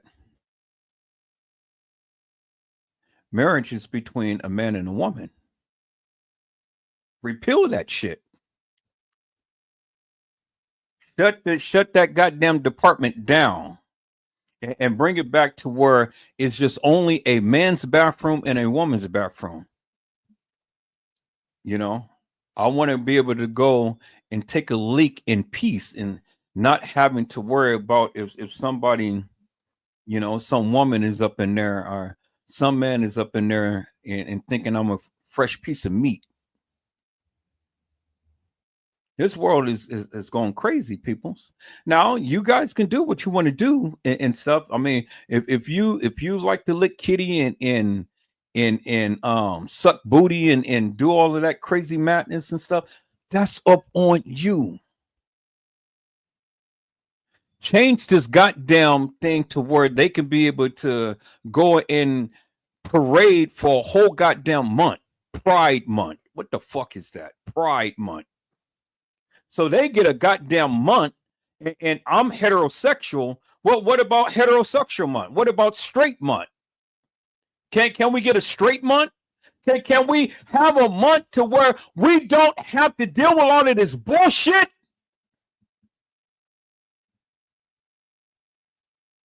So this is one of the reasons why I'm glad Trump is in office. Repeal that shit. Straighten it up. Clean it up. Shut it down. Shut it down. And not only shut that down, but shut all of this other shit down as well. The child support thing. Shut that shit down. Our government gives so much to all of these goddamn different countries and stuff. My family's houses is on the verge of burning down, peoples. We're praying every goddamn day that no embers, no fire, no nothing, that they don't be displaced. Every day. And what is the fucking government is doing? Nothing. But just running their goddamn mouth. They're sending money to Ukraine for a goddamn war and stuff, and Africa and Indonesia and all of these other places and stuff. But we are supplementing all of these goddamn people. Our taxes is high, our food is high, every goddamn thing is high. We are taking care of everybody. But then when it comes down to our own people here in the States, these motherfuckers cannot help the people get off the goddamn street. I got a problem with that. And I don't give a fuck who is in office, whether it's Trump, Biden, whether it's Clinton, whether it's Bush, whether it's Obama, whoever. None of those suckers had helped America. People's, I go out to help the people on the streets. I do whatever I can. You know, I do my part. I do whatever I can. I can't help all of America, peoples. I can't help everybody. But if I can only help somebody, then my living won't be in vain. And I do that all the time. And I don't have to broadcast to people. So I just do it. That's why I am so goddamn blessed today. Even when I'm down to just having peanut butter and jelly sandwiches and stuff, look at God. I still got peanut butter and jelly.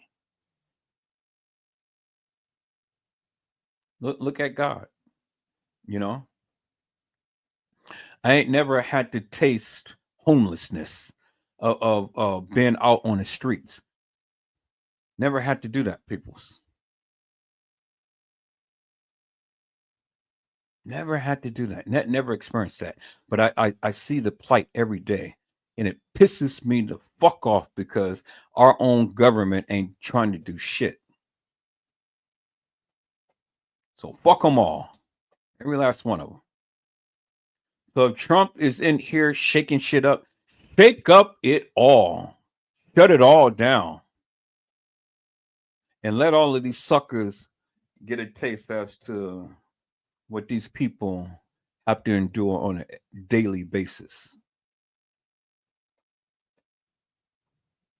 See, many of you sit back, y'all talk about these immigrants and stuff. What do you think that the whole goddamn United States was built off of? Immigrants. So what the fuck are you talking about? You guys run your goddamn mouth so much you don't even know what the fuck you're talking about. You're an immigrant. Your parents migrated somewhere. It came here. Talking about go back to where you came from. Nigga, you go back to where you came from. You guys crack me up with this bullshit.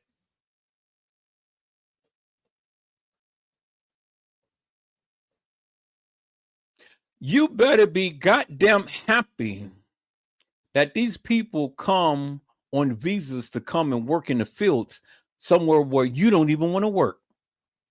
See, you can sit down and enjoy a nice salad. It's because those migrants are the ones who is cutting the lettuce, tomatoes, onions, bell peppers, garlics, all of that stuff, just so you can have a nice little salad. You didn't know that, did you?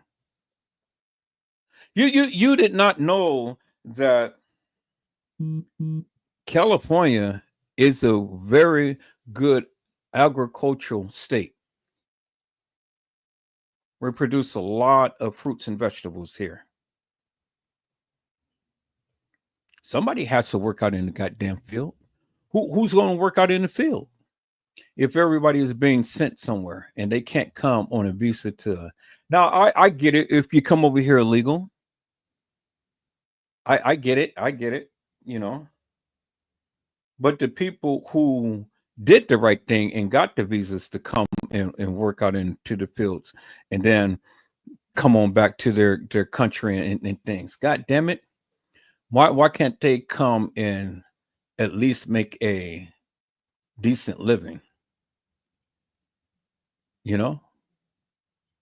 Why can't they come and work out into the fields and stuff? Your ass ain't gonna get out there and do it. So now when your salads start to become expensive, when your lettuce, tomatoes, onions, pickles, and garlic and bell peppers and all of that stuff become expensive, well then goddamn it, blame fucking Trump. Because your salad is about to be expensive, peoples, because all of these people who he's repelling to come over here, well, the farmers is going to start complaining because they're going to start raising the prices. People is going to they're going to start losing their crop because ain't nobody out there in the field to tend to the crops.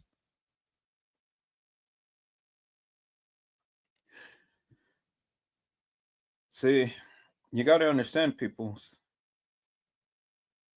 Even the migrants are very important to your sustainability, to your lifestyle. And your dinner plate is going to be expensive because you won't be able to have no chicken, no steaks, no lamb, no pork chops.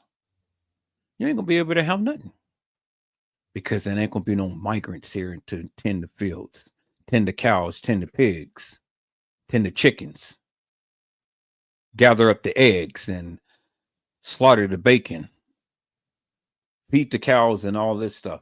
You know, Jesus. Let me show you something, people. Let me show you something. Let me show you something right now. I'm fit to show you some people. Let me share my goddamn screen. Let's look at this here.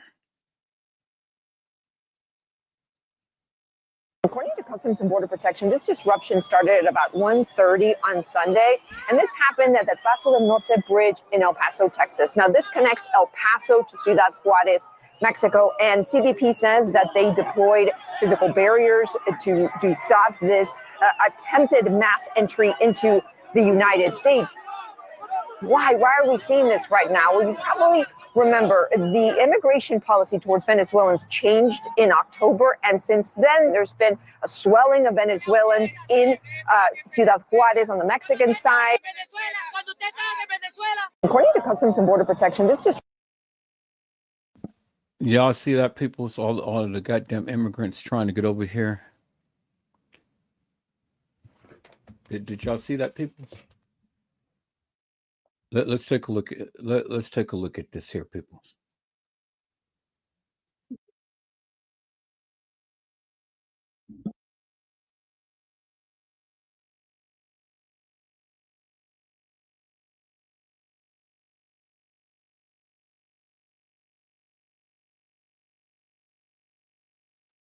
And Border Patrol. Officials say the new arrivals will be doing much of the same, as they're not authorized to perform any sort of law enforcement role. Let's bring in Natasha Bertrand, who's at the Pentagon for us. So, Natasha, what more do we know at this point? Yeah, Zane, so we know at this point that the U.S. military is ordering thousands of additional active duty troops to the border to augment Customs and Border Patrol activities and mission operations down there, but they're not going to be engaged in any kind of law enforcement role, because that is actually banned by a law, by a centuries-old law called Posse Comitatus, which prevents the U.S. military from being used domestically for law enforcement purposes. So they're primarily going to be, doing things like data entry, transportation of migrants around different facilities, intelligence support, as well as some additional support in air operations. But they're not going to be engaging extensively in the day-to-day with migrants. But still, this is significant because it does make good on President Trump's promise just earlier this week that he is going to augment the presence of the U.S. military at the border. Now, as you said, there are roughly 2,200 active duty troops already at the border, and they are supported by Texas National Guard contingent there. And so what this is going to do is essentially lay the groundwork, we're told, for an even bigger military footprint to be sent in the coming weeks and months to the border. This is not, something that the president can, just in terms of ordering them to engage in law enforcement functions. This is something that the president has the authority to do under the Insurrection Act. And he has said, in an executive order issued Monday, that if within 90 days, he and the Secretary of Defense determine that the border is not under control and that more resources need to be used to control the flow of migrants across the border, then he can invoke the Insurrection Act, which would then allow the U.S. military to perform those law enforcement functions like arrests, searches, and seizures, as well as seizing drugs. And so this is something that we need to watch for. But for now, this is really just President Trump and the Department of Defense making good on their promise to augment, Customs and Border Patrol, as well as DHS more broadly, their resources at the southern border, as they have been stretched thin in recent years with the ongoing flow of migrants across the U.S.-Mexico border, Zane. All right, Natasha Bertrand, live for us there. Thank you so much. All right, Donald Trump's new border czar says that deportation operations have actually already begun. Tom Homan told Fox News earlier that ICE agents arrested 308 serious criminals in the past 24 hours. The president says that ICE agents can now make arrests at churches and at schools, which were previously considered off limits because they are sensitive places. Julius Vargas Jones joins us live now from the US-Mexican border in California, which is, of course, ground zero for the immigration battle. So, Julia, just the fact that these raids, this rounding up of undocumented immigrants, these arrests have actually already begun. Just talk us through what the reaction is where you are, especially because California is a sanctuary state.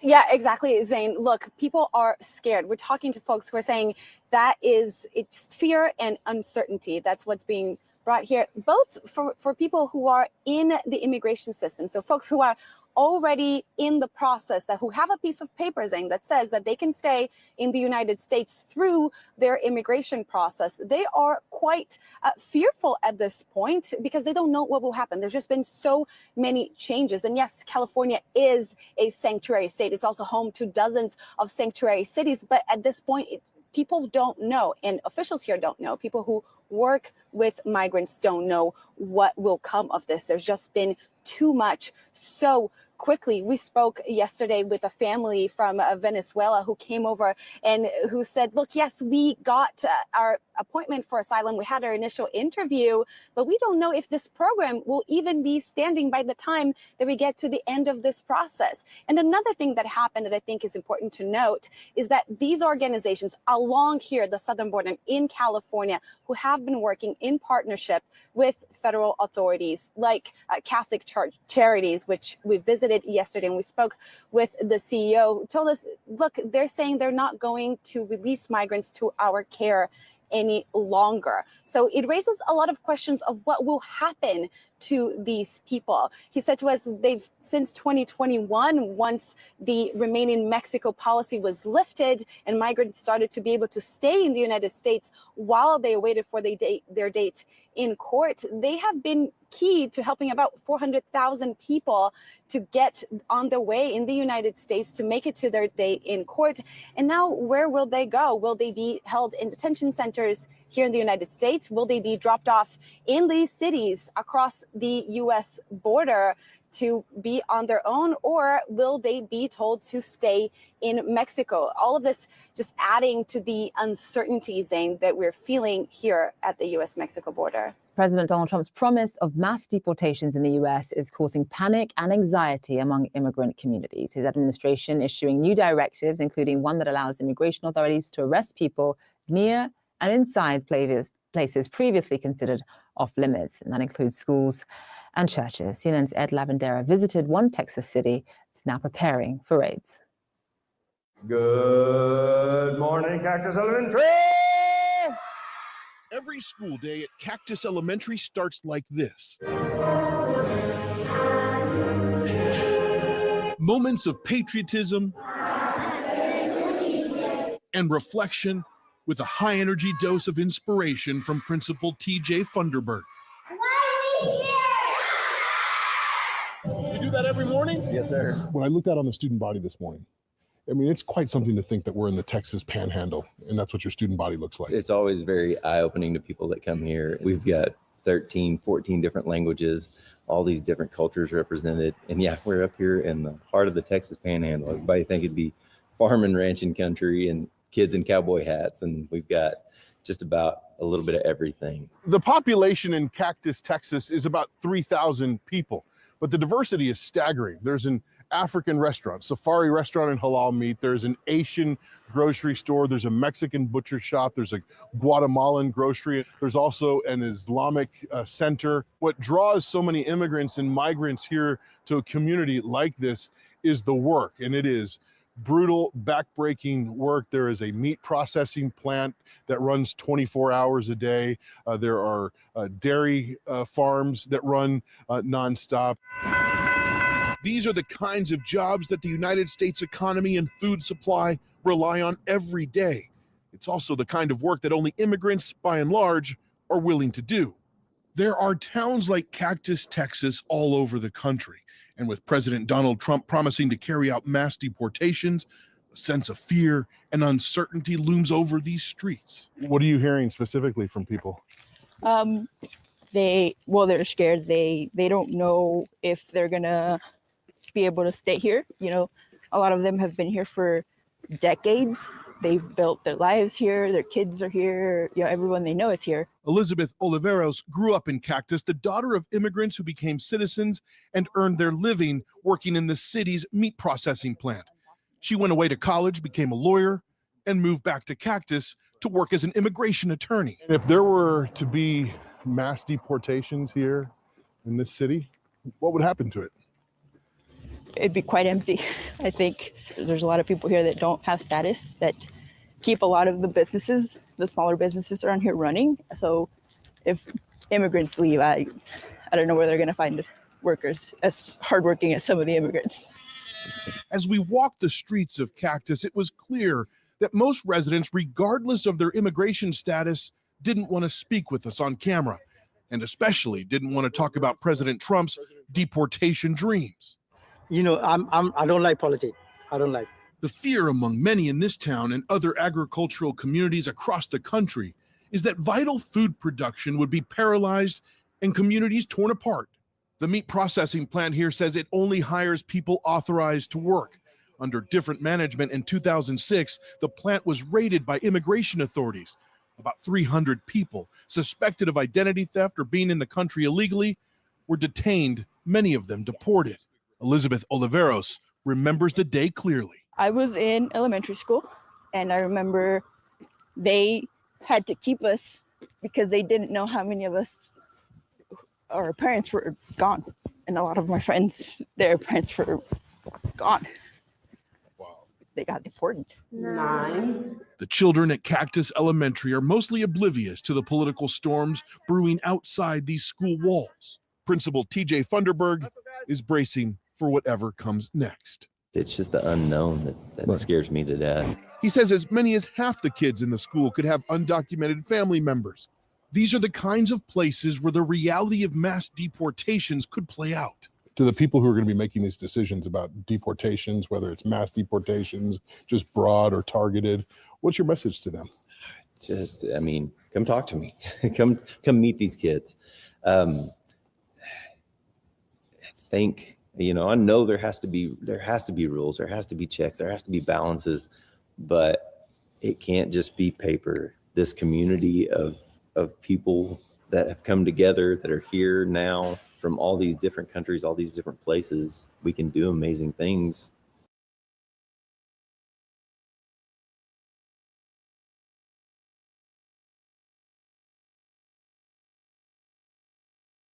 We can do amazing things. Hello, Mildred Wilkins. How are you, ma'am? It is a blessing to see you on tonight. Mildred Wilkins says, hello, everyone. Have a blessed night. Hello, Vicki Davis. How are you, ma'am? It is a blessing to see you on tonight. Vicki Davis says, hello, Edward, Mildred, and chat. Hello, Little Bo Peep. How are you, ma'am? It is a blessing to see you on tonight. Little Bo Peep says, hello, Vicki. So glad you're back. Asked about you and hope you're doing well. Facts: the people who allegedly discovered this land are immigrants. How you discover something that is already occupied. Please don't get me started. I don't do that, Unc Ruckus. Fuck. Shot. The people who was originally here was fine by themselves until them people came with the diseases and killed them after learning. Oh, and POC invented most of everything. The invaders didn't even know how to wash themselves, hunt, or anything. And so this is the reality, peoples. You guys voted the sucker in. You did that. I didn't do that. You did that. You voted this sucker in, and so now he's in, and he is disrupting everything. Everything is happening, peoples, all over. And you heard what they said. Who is going to go and who's going to go and tend to the livestock and all like this and stuff? I mean, it's over with, peoples. So when you guys wants to sit and complain about different things, I want you guys to always remember what I am showing you, because this is history, peoples. This is reality. This is what it is. And in the long run, it's going to affect you too. If it haven't got you now, it will.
Lo del CBP One era el programa, era para esta situación, CBP One. Entonces, ahorita acabó CBP One, no hay continuación del programa, ¿sale? Entonces, en esa cuestión del programa acabó. Ahorita va información, licenciada, para las personas que no escucharon, que no escucharon, ¿sale? Una pregunta, licenciada. Hay llanto y incertidumbre, de todo hay de todo. Entonces, ¿qué pensamos hacer? O sea, inmigración tampoco nos podrá ayudar para poder avanzar. ¿Qué piensan? O sea, entonces, ¿qué piensan hacer con nosotros? ¿Qué creen? ¿Que somos unos animales? También somos seres humanos y tienen que entender que también tienen familia.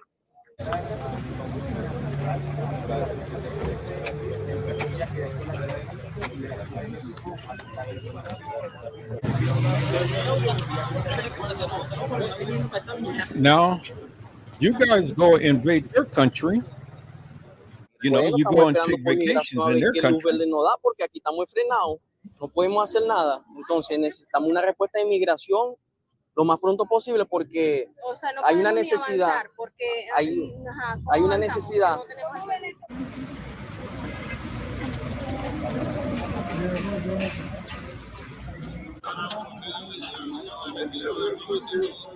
No levanta la cabeza, porque con la cabeza agacha me va a salir la cara.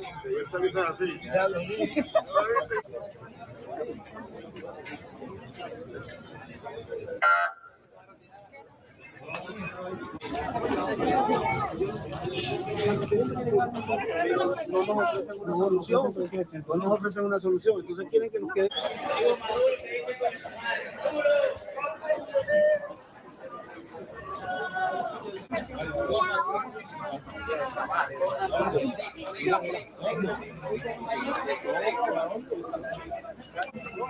La bendición para todos.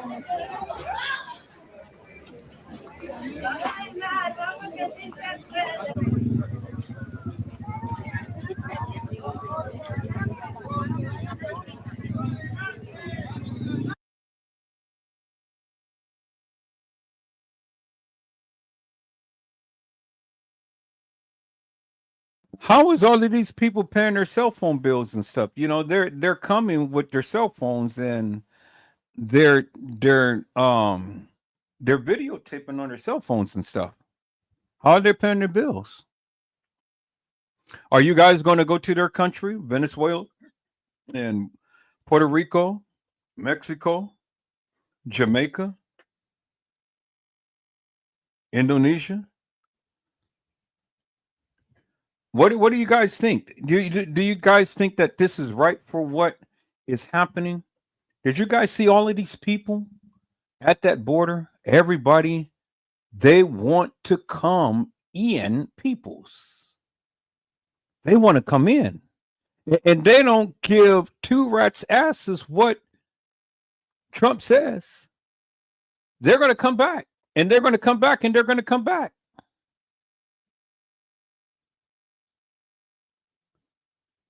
Look at this, peoples. A major announcement about the future of more than 24 migrant shelters in the city. Today, Mayor Adams announcing 25 of them are slated to close in the next 2 months. The reason? The city says the number of people staying in the shelters has been... So, as of October 31st, New York had 212 asylum shelters scattered throughout the city, but it looks like that's about to change, as the city just did a major 180 and announced plans to shut 25 of them. However, this sudden announcement has shelter residents terrified, worried about whether or not New York will remain a sanctuary city, because New York's mayor has indicated he wants that to change as well. News Nation is now confirming some migrants are starting to leave on their own, attempting to self-deport ahead of the second Trump presidency. A sense of nervousness and uncertainty among the migrant families staying at Floyd Bennett Field. The city announcing Tuesday they are closing 25 migrant shelters in the coming 2 months. Emily McKenzie, who works in Manhattan, says she's felt a tangible difference over the last 2 years as more and more migrant shelters sprang up. She blames federal and local officials for allowing things to get out of control. At the peak 17 months ago, the city was welcoming 4,000 migrants per week, but things have dramatically changed. Last week, less than 400 showed up and about 1,000 left. Migrants who are going through their asylum proceedings are actually cutting things short on their own, and they're finding ports of entry and they're trying to leave ahead of the possibility of Trump removing them. We don't know what he will decide to do. We are all waiting. Many of us are afraid.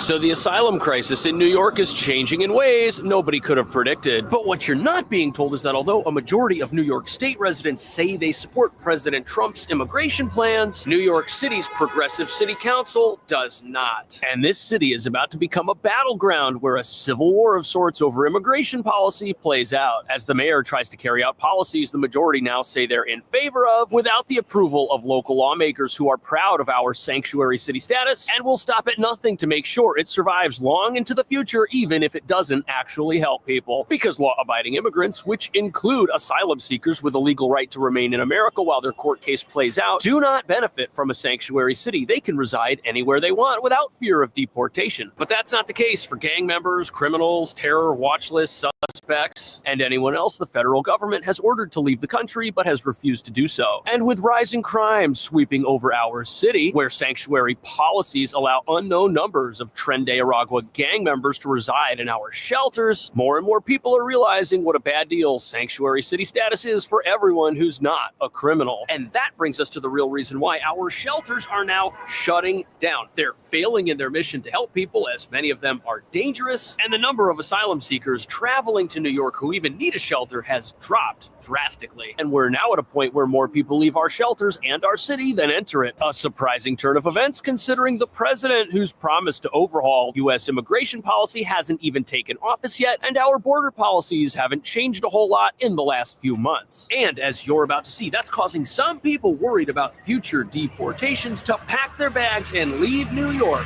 voluntarily.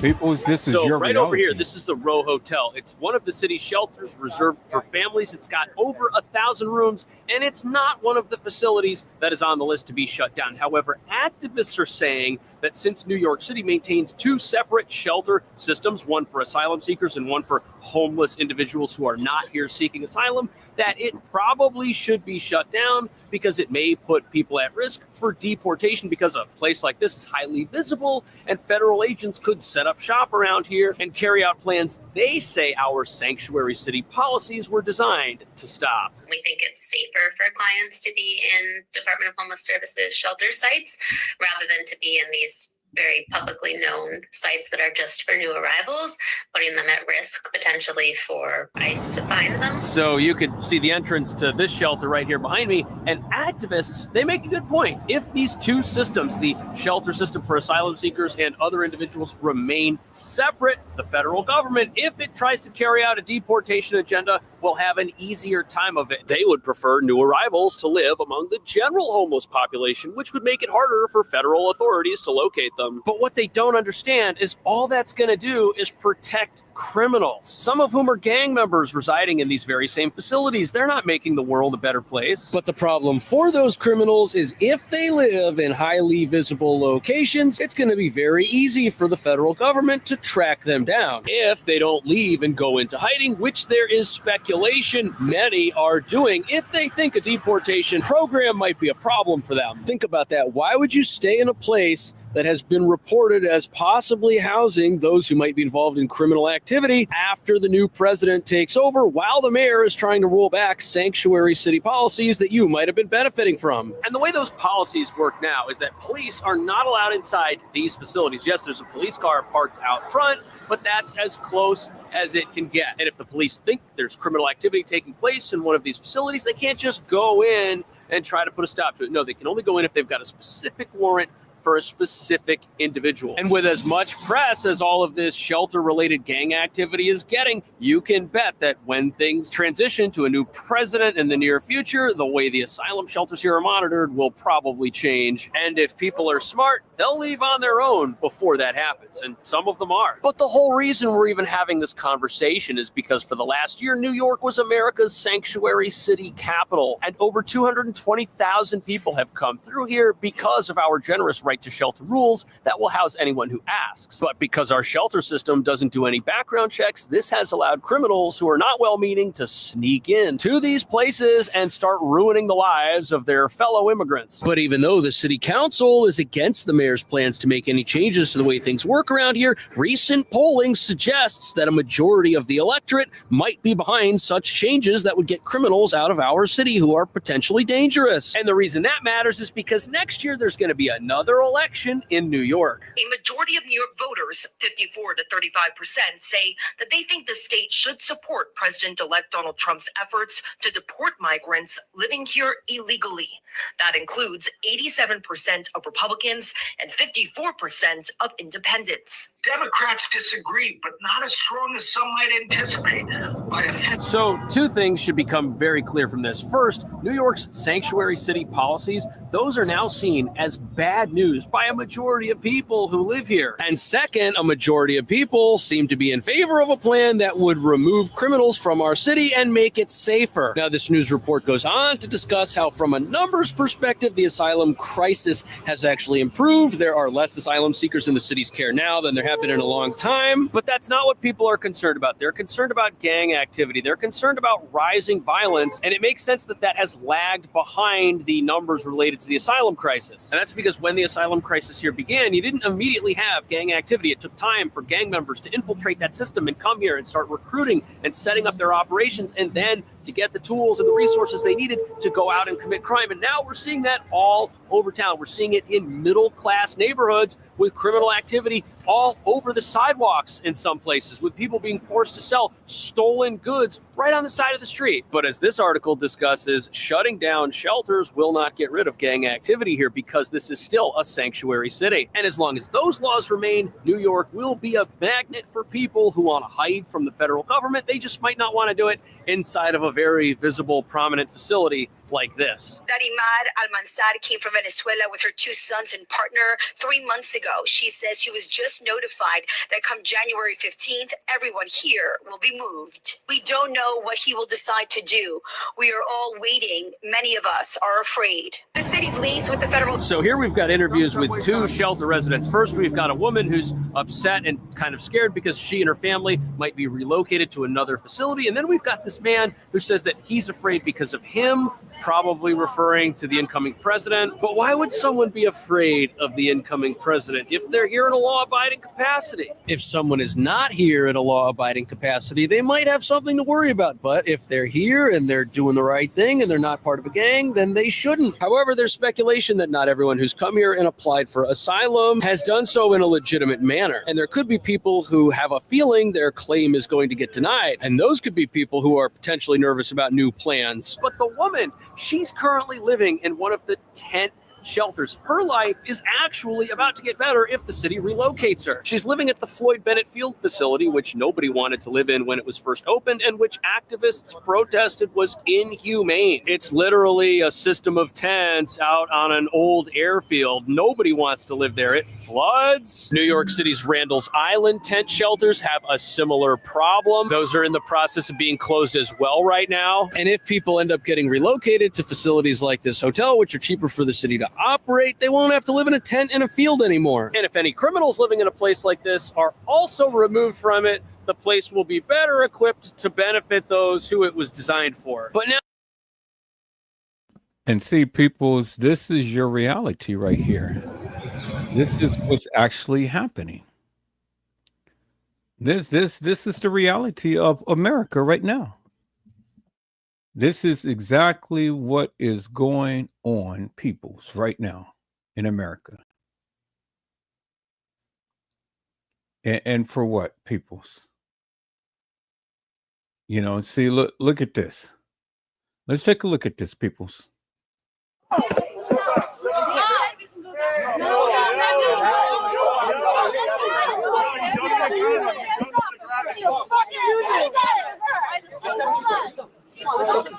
Why was he guys all right today, huh? Let's go.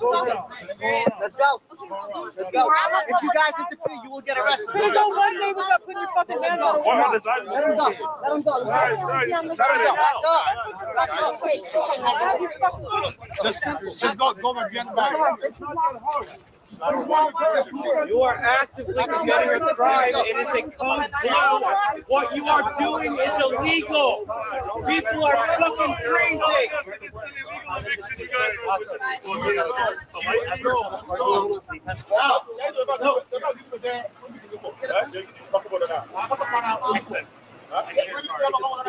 And see, peoples, what you're seeing right now is what I have been seeing all the time around here since Trump been in office. What you're seeing right now is what's been happening in California.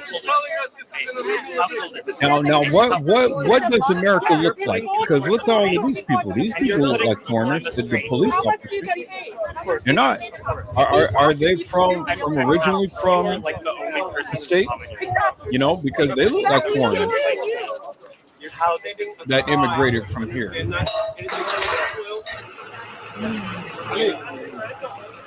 What does an American look like, peoples? I mean, is American Irish, Asian, Caucasian, black, white, Mexican, Puerto Rican?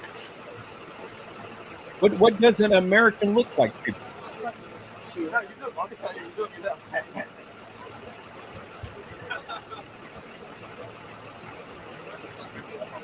And then where they're gonna bust these peoples?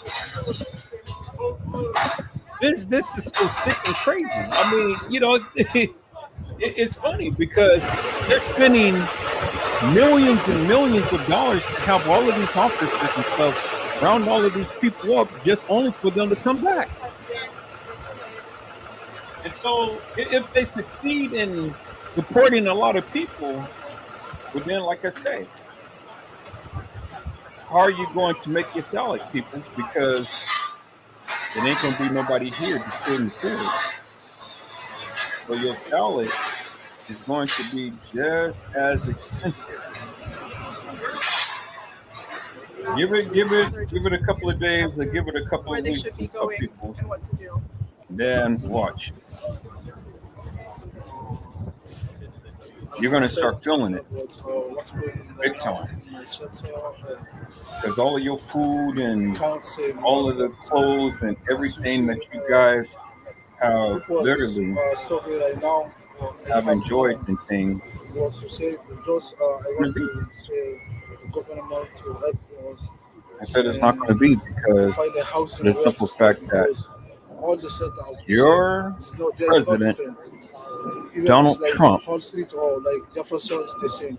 You know, if they can do something has for done us, this the mass government, deportation. like, that gonna work for us because what's Everybody people on shelter right now is not good for us. And is if going they to can suffer do that for us, behind that's gonna work for us the because various we things that he's people are done. struggling right now. All migrants right now Now are he wants struggling to because deploy all the shelter are the military same. There's no and difference. all like this, but the military costs money.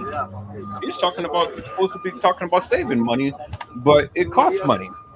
And all of this just because of what? A few gang members and stuff that has been plaguing the streets and things. Well, shit, if New York City police were any good, well, then they should be able to track down these gang members and get them out of here.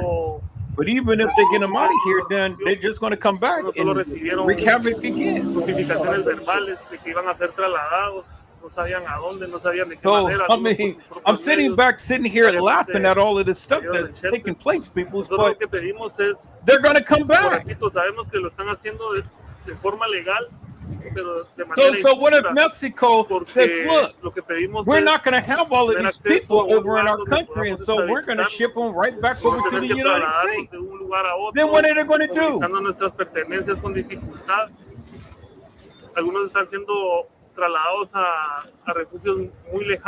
All of these people don't have no place to live.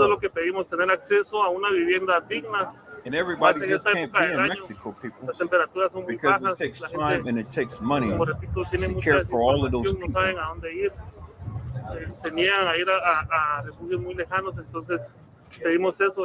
while you're sitting in the comfort of your home and looking at the TV screen and seeing what's going on, people feel their pain.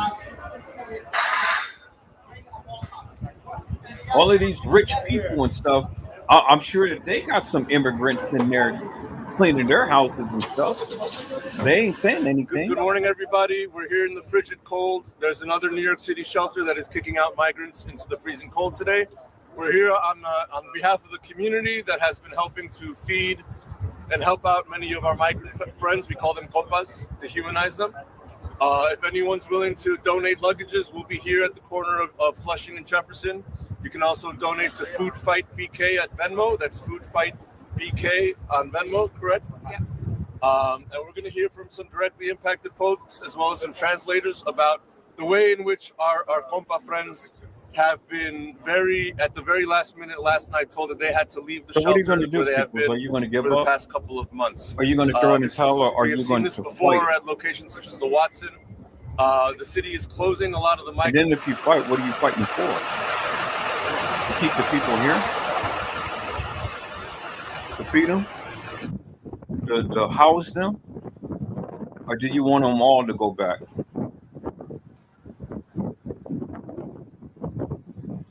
What do you want, people? What is it that you want? Decides darlo, pero no decidas usar tu nombre y apellido. So, ¿cómo te llamas? Brian. Brian, puedes usar Ángel en los papeles. ¿Y cuánto tiempo tienen en Estados Unidos? En Estados Unidos tengo 11 meses más o menos. Llegué en febrero del año pasado. Vine al shelter en junio. So this guy he's missing the leg, so now you want to go back? Are you guys going to help him? Are you guys going to take him to the hospital and give him a prosthetic leg? What are you going to do, American people? Can you help me out? My Spanish is terrible. Can you ask him when he found out that they had to leave the shelter? This is your reality right here. This is the country that you live in. You voted him in, and this is what he is doing to these people. So do you guys agree with what's happening here? Is anybody ever going to stand up for these people? Do you guys want these people to be here? Because if you don't have them here, people, your salad is going to cost a lot of money. Sabemos your hasta ahora eggs, que your milk, lo están your bacon, haciendo your toast. bajo una All ley of that que, stuff is going to que cost dice a que la lot ciudad of te money. puede proveer un refugio por 30 días nada más y So what are you 60 going to en do, casos people? excepcionales. Y luego te pueden This is your reality right ubicar here. en cualquier shelter en la ciudad que ellos decidan. And all of Como these te repito, people are going to sabemos que do es is, legal, pero es all they're injusto going to porque do lo is just come back. That's all they're going to do, people. Is they're going to come back. They're going to leave for a moment, and then they're going to come back, peoples. That's all it's going to be. They're going to come back, peoples. And then they're going to come back stronger. And then what they're going to do is they're going to get belligerent, and then they're just going to start attacking everybody and start messing up everything. They'll probably start burning down houses and stuff.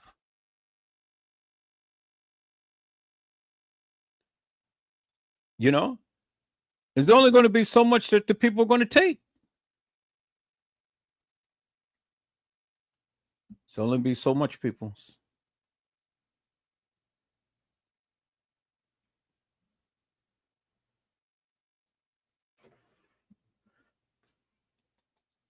You know, it's not it's not an easy problem to solve, peoples. You know, see, all of this stuff didn't happen overnight. It took time for all of this stuff. So you can blame Obama, you can blame Clinton, you can blame Bush, both of the Bushes. You know, you can blame Trump. You can blame all of the presidents and stuff. Because every last one of them allowed all of this stuff to happen. Peoples allowed all of this stuff to happen.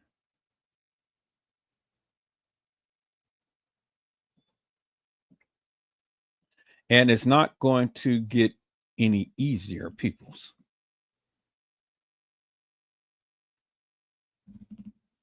It's not going to get any easy. And it's sad. It's really sad, peoples, to see all of this stuff happen and to see all of these people in the situation that they're in.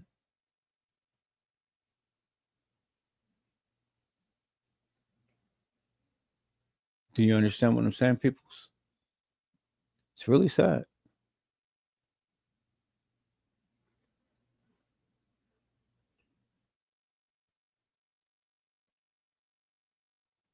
But this is the reality.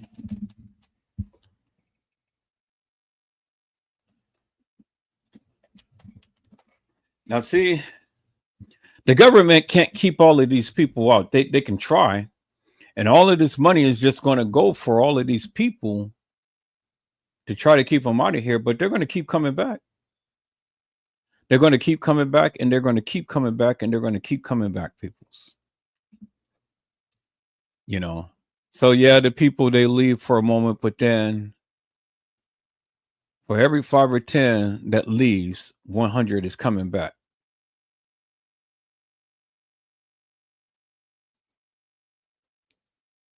And so Trump is going to live his whole entire 4 years fighting to try to keep these people out of here. And they're going to come back because you can't keep the borders closed forever, people. You just can't. It's impossible to do that. It's not going to happen. It's not realistic. Do you understand what I'm saying? You can't keep the borders closed forever, peoples.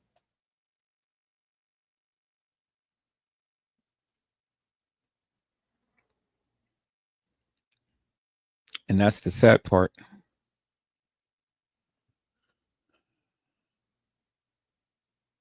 Let's take a look at this, peoples. This is what Bronx looks like in current days. Bronx has changed a lot in recent years. Some neighborhood gentrification rapidly, and some are still staying the same. Owning a car has become a burden here, especially if that is a Honda. Tires and rims are getting stolen each and every day, and our beloved NYPD isn't doing so much about it.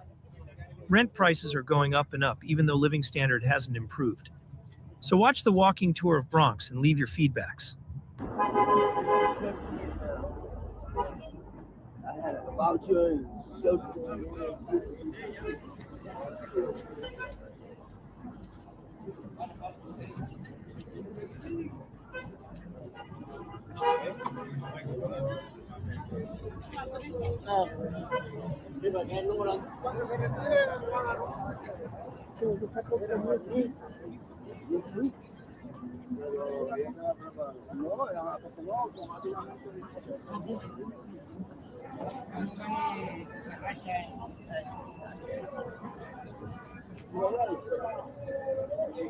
And see, people, this is the city of New York.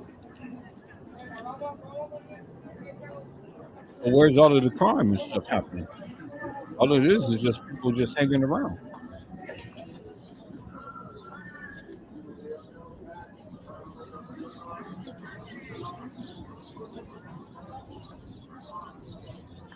You know, there's two sides to everything, people. Do you see people out here looting, burning up cars, and doing all of this stuff that they've been proclaiming on the news forever and a day?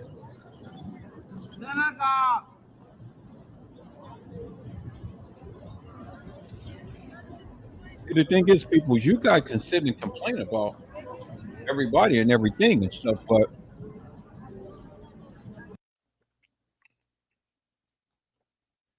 you know, this is reality right here.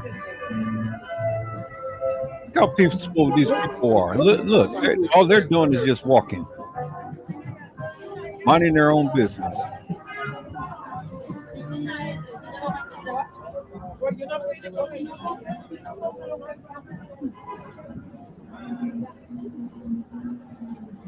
Getting their exercise in.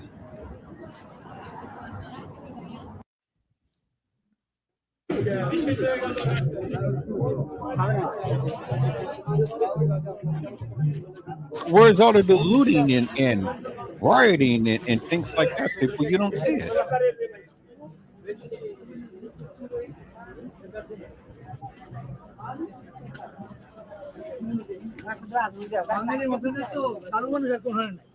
All of that sensationalism, people. Look at that.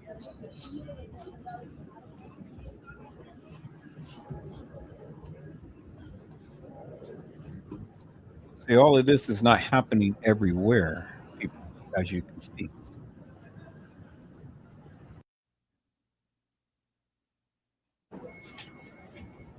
Look at that, people just minding their own business. I think that he just standing in the same old area.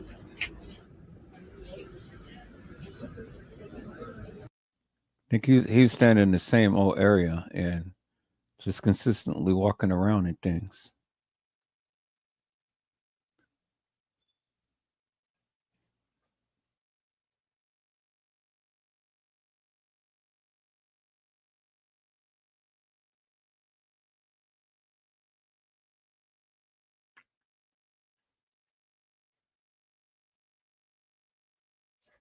See, people, I'm just showing you reality. That's all. I'm just showing you reality, peoples.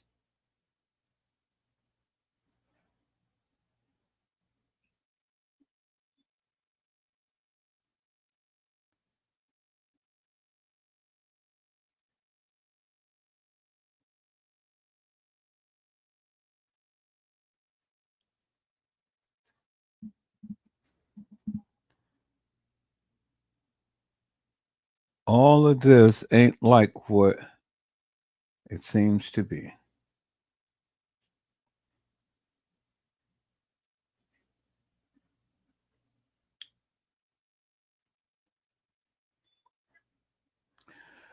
It's really sad, people, that things had to come down to this and stuff, but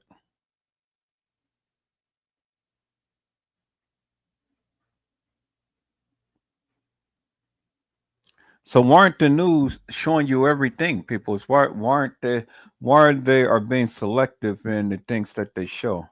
Because a lot of this video and stuff, you didn't see a lot of looting and rioting and things like that. You didn't see all of that, did you? No, you didn't. And if you say you did, you're lying.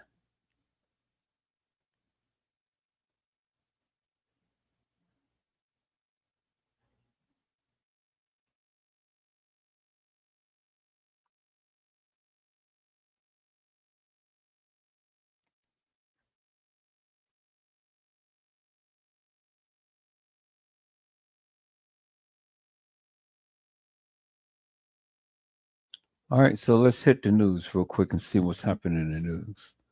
Ain't much nothing going on. See, now the news is, oh, thousands of migrants and this and that and the other. Boy, people, that ain't nothing but sensationalism. You know, that's all that it is.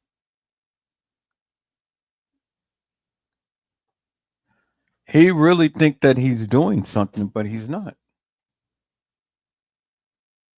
I surmise people that all of this madness is going to last for about a week or two, and they won't be able to sustain it because he's spending more money now than ever before.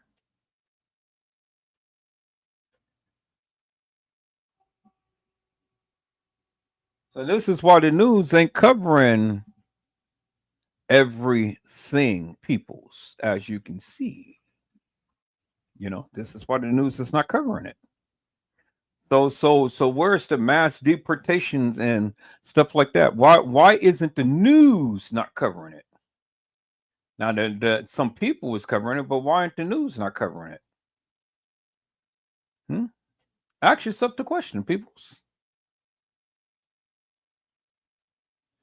Ask yourself the question, why isn't the news covering all of this stuff, peoples?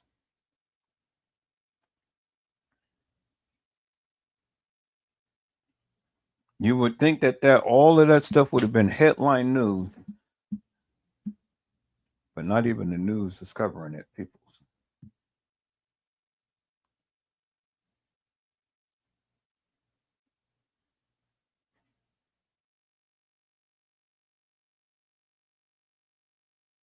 So they show you what they want to show you.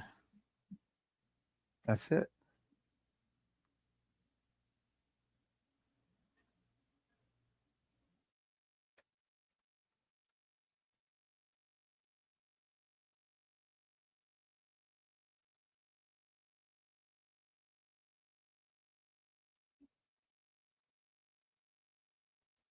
President's push for mass deportations has migrants deeply concerned on what is to come. Major cities like Chicago are anticipating massive immigration raids that could begin at any moment. Elected leaders say they will do anything they can to protect the many immigrant communities. Ripping those families apart, not acceptable to Americans. And we're going to stand up for them in the state of Illinois. We want folks to know that they can still send their children to school. Organizations like Illinois Coalition for Immigrant and Refugee Rights telling anyone who is scared, don't answer the door if ICE agents come knocking, and memorize loved ones' phone numbers in case your phones are seized. Meantime, a long anticipated threat in the fight against drug cartels has become a reality. President Trump officially designating them as foreign terrorist organizations. This decision previously facing opposition from Mexican leaders. News Nation's Jorge Ventura joining us with more on this from Texas. Jorge, good morning to you. What does this new designation mean for the fight against these dangerous cartels?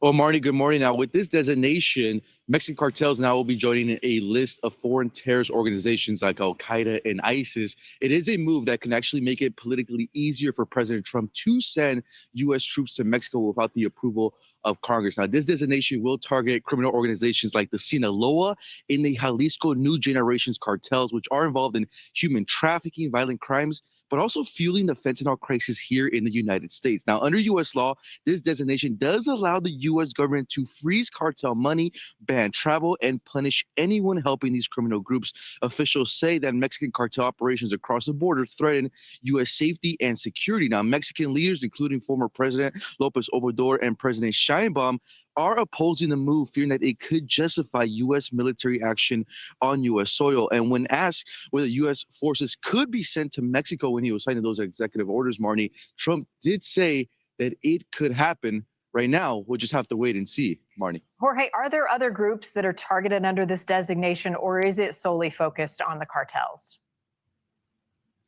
So in that new executive order, President Trump is also targeting MS-13, that's the Salvadoran gang, as a foreign terrorist organization, but also adding the Venezuelan gang Tren de Aragua. According to Board Czar Tom Holman, who did speak with News Nation back in December, he says that Tren de Aragua gang is already active in 16 states. And here in Texas, the Venezuelan gang already has an active presence in El Paso, Houston, Dallas, and San Antonio. Now, according to President Trump, he says he will use the full and immense power of federal and state law enforcement to eliminate the presence of all foreign criminal networks here in the United States through the Alien Enemies Act of 1798, which does allow the U.S. government to round up foreigners who are citizens of a country that Congress has declared war on or has engaged in invasion. Now, President Trump on Monday also declared an official emergency on the southern border, saying, quote, cartels control vast territories just south of our southern border, effectively controlling who can and cannot travel to the United States from Mexico. Hundreds of thousands of Americans have tragically died from drug overdoses because of the illicit narcotics that have flowed across the southern border. For now, that the decision to intensify the battle against U.S. cartels will most likely get some pushback, Marnie, from President Claudia Sheinbaum, who says she does oppose it. And just about 30 minutes ago in her morning brief conference, she did say that Mexico is a sovereign nation, Marnie. All right, Jorge Ventura, thank you for that update. Thank you for watching. Go to newsnationnow.com to find News Nation on your television provider. And don't forget to click the red subscribe button below. Well, peoples, Trump is gearing up for a major war. That's what he's gearing up for. And all of this stuff may backfire up against them. And the cartels, you know, they can just come over into California and New York and all of these other places, and they can wreak some major havoc. They can wreak some major havoc, peoples. You know. And so get geared up, peoples, because Trump is going to bring us to war. That's what it looks like. He's going to bring us to war, peoples. And I don't think that you guys really understand that. And that's what's about to happen, peoples. We're about to go to WAR, war. And it's going to look real bad, peoples. So if you guys like all of this stuff, migrants being deported and things like that by him going and considering the cartels and all of this a national threat, well, guess what's going to happen, peoples? A lot of people is going to end up getting killed in the coming days. So the cartels ain't worried about these people walking through their state because, you know, the people ain't bothering them and they're not bothering the people.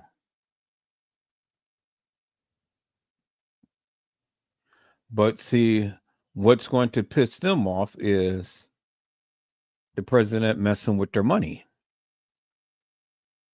And so when the president messes with their money, well, then guess what's going to happen, peoples?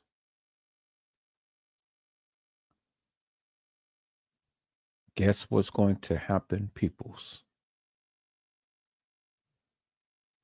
All right, see, this is what I'm saying. Let's look at this. They're opening their prisons and dumping them on us for a beach weekend with his great friends. Everybody loved him. He had a lot of friends. When he was viciously gunned down on the highway and murdered by members of a Mexican cartel. The cartels and the USA have waged war on each other, and no one is safe. Highways are turning into killing fields. Cities are held hostage by fear. Even U.S. Marines aren't beyond their reach. This isn't just about drugs or money. It's about total control. and the bloodshed is only beginning. In this video, we're exposing the terrifying truth behind this crisis. Viewer discretion is advised. What you're about to hear is graphic and disturbing. The US and the Mexican cartels are waging a war against each other, but this isn't just another border dispute. No, this is a fight that's going to end in bloodshed, a fight for control, for power, and for survival. On October 18th, 2024, the cartels sent their most terrifying message yet. Not even a US Marine is beyond their reach. Nicholas Quetz, a 29-year-old Marine Corps veteran from Arizona, was traveling through Sonora, Mexico, on his way to the popular beach town of Puerto Peñasco. But he never made it. Somewhere near the dusty highway between the towns of Altar and Caborca, his trip turned into a nightmare. Gunmen ambushed him at a gas station. Cartel enforcers who didn't care who he was or why he was there. What they cared about was sending a message loud and clear. Nobody is untouchable, not even a Marine. This wasn't some random act of violence. Local reports suggest Nicholas unknowingly drove through a cartel checkpoint, a deadly mistake in cartel-controlled territory. What came next was savage. Nicholas riddled with bullets in a burned-out wreckage. By the time authorities arrived, he was dead. Continuing coverage tonight of the Tucson man and former Marine murdered in Mexico last Friday. According to his family, Nick Quetz was driving on the highway between Nogales and Rocky Point when he was shot and killed. The Quetz family has more questions than answers at this point, and they're upset. Mad that their son was shot and killed so close to home, and mad that they haven't had any contact from the U.S. government. But as a family full of veterans, they're not going to sleep until their son gets justice. No young man deserves to be shot in the back for driving through someplace an hour from his house. When he was viciously gunned down on the highway and murdered by members of a Mexican cartel. And we're joined today by Nick's wife, Carrie, his father, Douglas, his mother, Patricia, his sister, Alexis, and his brother-in-law, Phil, and they're beautiful people. And if they'd like to come up, I'd love to have them just to honor their beautiful boy. But here's the terrifying part. This wasn't an isolated incident. You see, the cartels are no longer just criminal organizations. They've become something far more dangerous. They're warlords controlling the whole of Mexico with military precision and unrelenting violence. And when their operations are threatened, they lash out in the most brutal ways imaginable. This isn't even the first time the cartels have targeted U.S. Marines. Back in 2013, another Marine, Armando Torres III, crossed into Mexico to visit his family's ranch in Tamaulipas. Within hours, he vanished. Torres was kidnapped alongside his father and uncle. A decade later, their fate remains a mystery. The message here is crystal clear. Even the toughest, most disciplined warriors are not beyond their reach. And let's not forget, these aren't accidents or coincidences. These are strategic moves. By targeting U.S. military personnel, the cartels are playing a terrifying game of psychological warfare. They want to send a message to America: stay out of our business or else. Now to a frantic search by the FBI as they investigate the kidnapping of a Marine, his father, and his uncle in Mexico. A call for the public's help and tips now coming in 2 weeks after the men were taken at gunpoint. Today, it's a race against time to find that former Marine who vanished after being taken at the point of a gun. This morning, the search continued for Armando Torres III, his father and his uncle. Torres had gone to visit his father's ranch just inside Mexico, May 14th, when armed gunmen snatched all three men. They have not been seen or heard from since. It's just shocking, because you don't want to believe it. But this isn't just happening south of the border. The cartels have started expanding their operations into American soil, and the violence is spilling over in ways we never imagined. Take, for example, the recent mysterious drone sightings starting from November 2024 in New Jersey. People have been spotting massive car-sized drones hovering silently over neighborhoods for hours at a time. These drones aren't just toys. They're high-tech and unlike anything law enforcement has seen before. Some experts think these drones could be tied to foreign governments, possibly even Chinese spy operations, but others point to the cartels. Why? Because the cartels have already been using drones for years to smuggle drugs, conduct surveillance, and even carry out bombings in Mexico. Think about that. Drones, armed with explosives, being used to kill targets. Now imagine what happens when that technology is deployed inside the United States. Maybe the drones over New Jersey aren't just a coincidence. It could be the cartel's way of scoping out new territory, preparing for something sinister. In the skies above the east, reports of mysterious drones. Look, guys, there's one there, one there, one there. Turning into thousands of posts going viral online. And one after one. With people from coast to coast now spending a lot more time looking up than pointing their cameras into the night. This is bizarre. There's more over there, look. Some could be optical illusions, planes that seem closer than they are. You can hear that one. That is definitely a plane. But others have defied normal explanation. What the Car-sized drones operating for hours in restricted airspace and able to elude local law enforcement when they send their own drones up to give chase. In New Jersey, the Army reporting the Picatinny Arsenal has had 11 unauthorized drone incursions in the last month. Look's back again, same spot as last night. And it's not just violence we have to worry about. The cartels have another weapon that's far more devastating, one that's killing tens of thousands of Americans every year. This synthetic opioid is a ticking time bomb, 50 times stronger than heroin and dirt cheap to produce. In 2023 alone, the DEA seized over 58 million counterfeit pills laced with fentanyl, much of it coming from Mexican cartels. Let that number sink in, 58 million.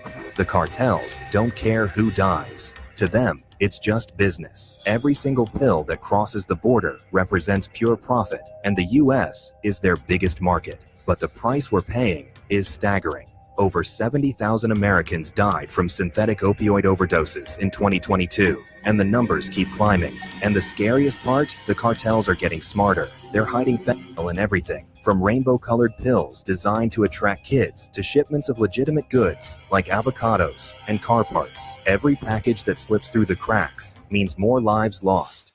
We are in the midst of the worst drug crisis in U.S. history. The drug is fentanyl, and unlike and heroin, it's a purely chemical, man-made drug. It's cheap to produce, easily smuggled, and packs an incredibly addictive punch, 50 times more powerful than heroin. Nearly all the fentanyl flooding into the U.S. is made in Mexico by two powerful drug cartels, with chemicals primarily purchased from China. And as you're about to hear, it is frequently hidden in counterfeit pills made to look just like prescription drugs. It's the scourge of our time. Last year, more than 70,000 Americans died from fentanyl. That's a higher death toll than U.S. military casualties in Vietnam, Iraq, and Afghanistan combined. If you think the cartels are just disorganized gangs, think again. Groups like the Sinaloa Cartel and the CJNG are running billion-dollar empires with military precision. They've got armored vehicles, 50 caliber sniper rifles, and even homemade rocket launchers. In some parts of Mexico, they outgun the police and the military. The CJNG, in particular, operates more like a military than a cartel. They don't just fight to protect their territory, they go on the offensive. In recent years, they've used drones to bomb police convoys, ambushed security forces with heavy artillery, and even declared open war on law enforcement. Now, they're setting their sights on America. Border Patrol agents are reporting record numbers of violent encounters, with cartel smugglers becoming more aggressive and better armed. And the violence isn't just confined to the border. Cities like Phoenix, Houston, and Los Angeles are seeing cartel-linked gangs taking over neighborhoods, intimidating witnesses, and spreading their poison. Mexico is being ravaged by violence from deadly drug cartels. 90,000 people missing and hundreds of thousands murdered. Yo creo que la violencia no va a acabar porque tenemos que imponer el terreno a nosotros, pues. The multi-billion-dollar industry of narco-trafficking is one of Mexico's biggest exports. The most powerful is the Sinaloa cartel. Almost the 70% of the world is infected by this cartel. The cartels are entrenched, with many in government and the military on the payroll. So why are the cartels targeting U.S. military personnel? It's simple. The cartels see the U.S. as their biggest threat, and they'll stop at nothing to send a message of fear. Killing or kidnapping a Marine makes headlines. It strikes fear into the hearts of law enforcement and military officials. But it also serves another purpose. It's a psychological tactic designed to make Americans think twice about crossing into cartel territory. But that's not all. These attacks are also about revenge. The U.S. has been ramping up its efforts to dismantle the cartels, from seizing their drug shipments to freezing their assets overseas.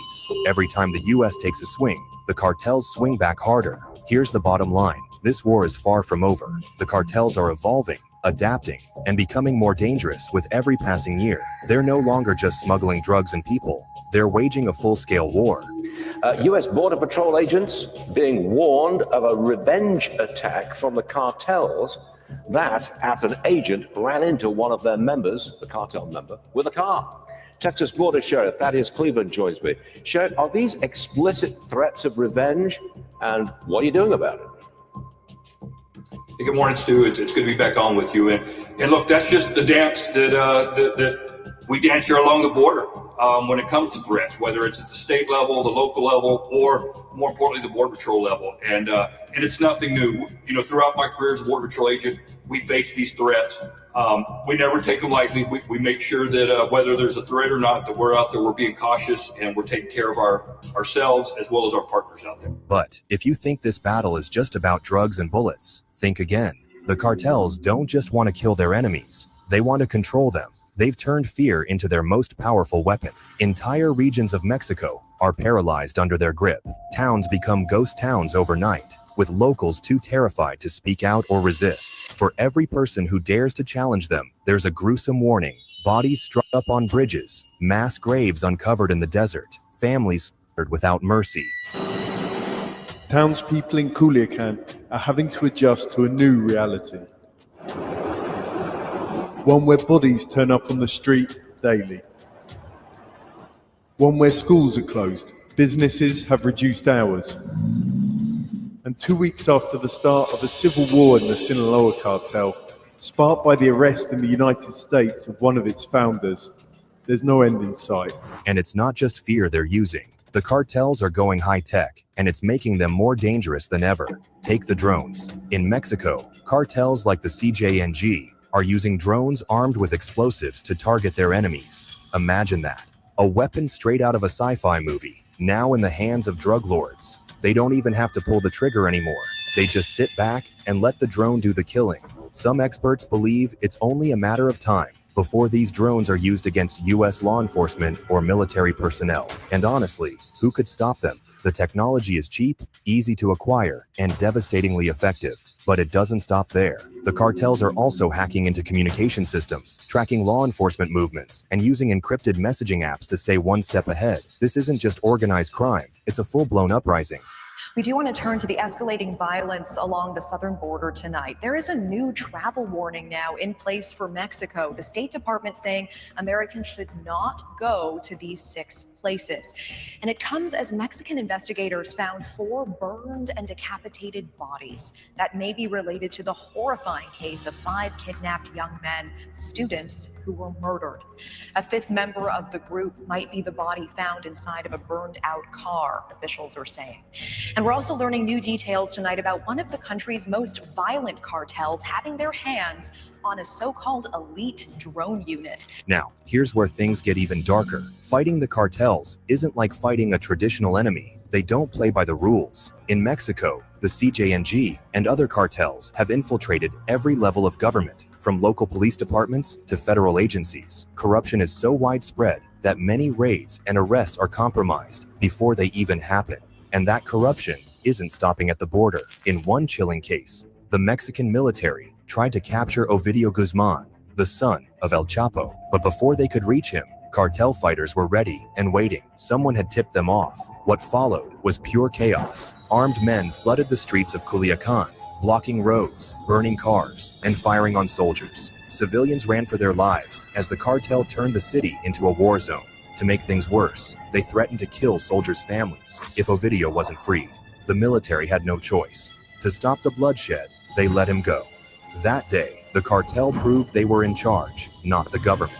This is the reality for U.S. agents working in Mexico. Every mission carries the risk of betrayal. Every raid is a gamble, and the cartels know it.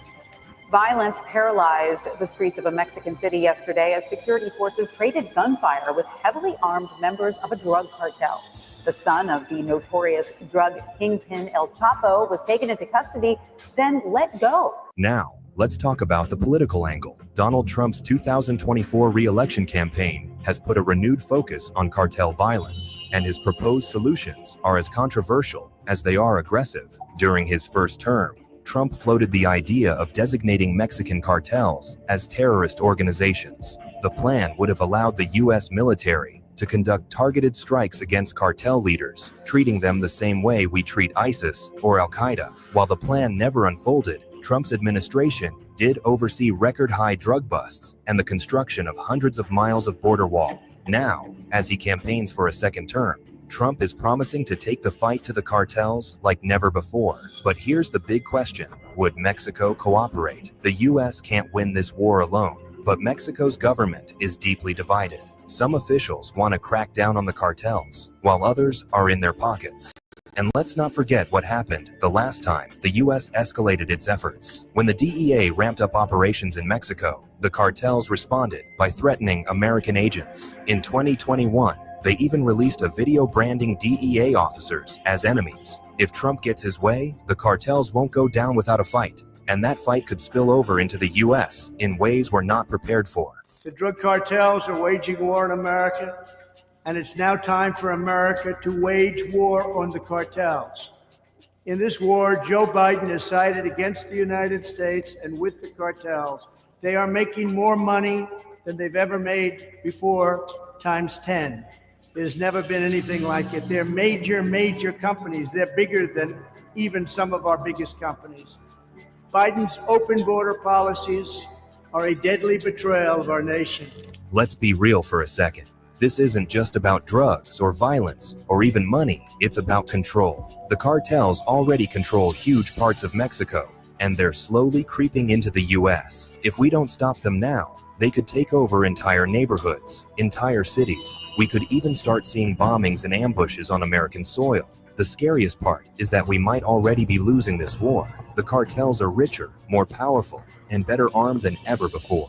And while the U.S. is throwing everything it can at the problem, the sheer scale of the fight is overwhelming. There is hope, though. U.S. and Mexican task forces have taken down some major players, like El Mayo Zambada and Joaquin Guzman Lopez. New surveillance technology is helping law enforcement stay one step ahead for now. But the cartels are always watching, always adapting. All we can do is wait and see how much more blood will be spilled before this war ends, if it ever does. Suggests that, like many neighboring ranches, it was once used to raise birds for cockfighting. It's a popular, if bloody, sport here in Tijuana. This is Santiago Mesa's place. The battle between the U.S. and the cartels isn't just a fight, it's a catastrophic war. The question now is, how far are we willing to go to win? Share your thoughts in the comments below, and don't forget to smash that like button, hit subscribe, and turn on notifications so you never miss our next video.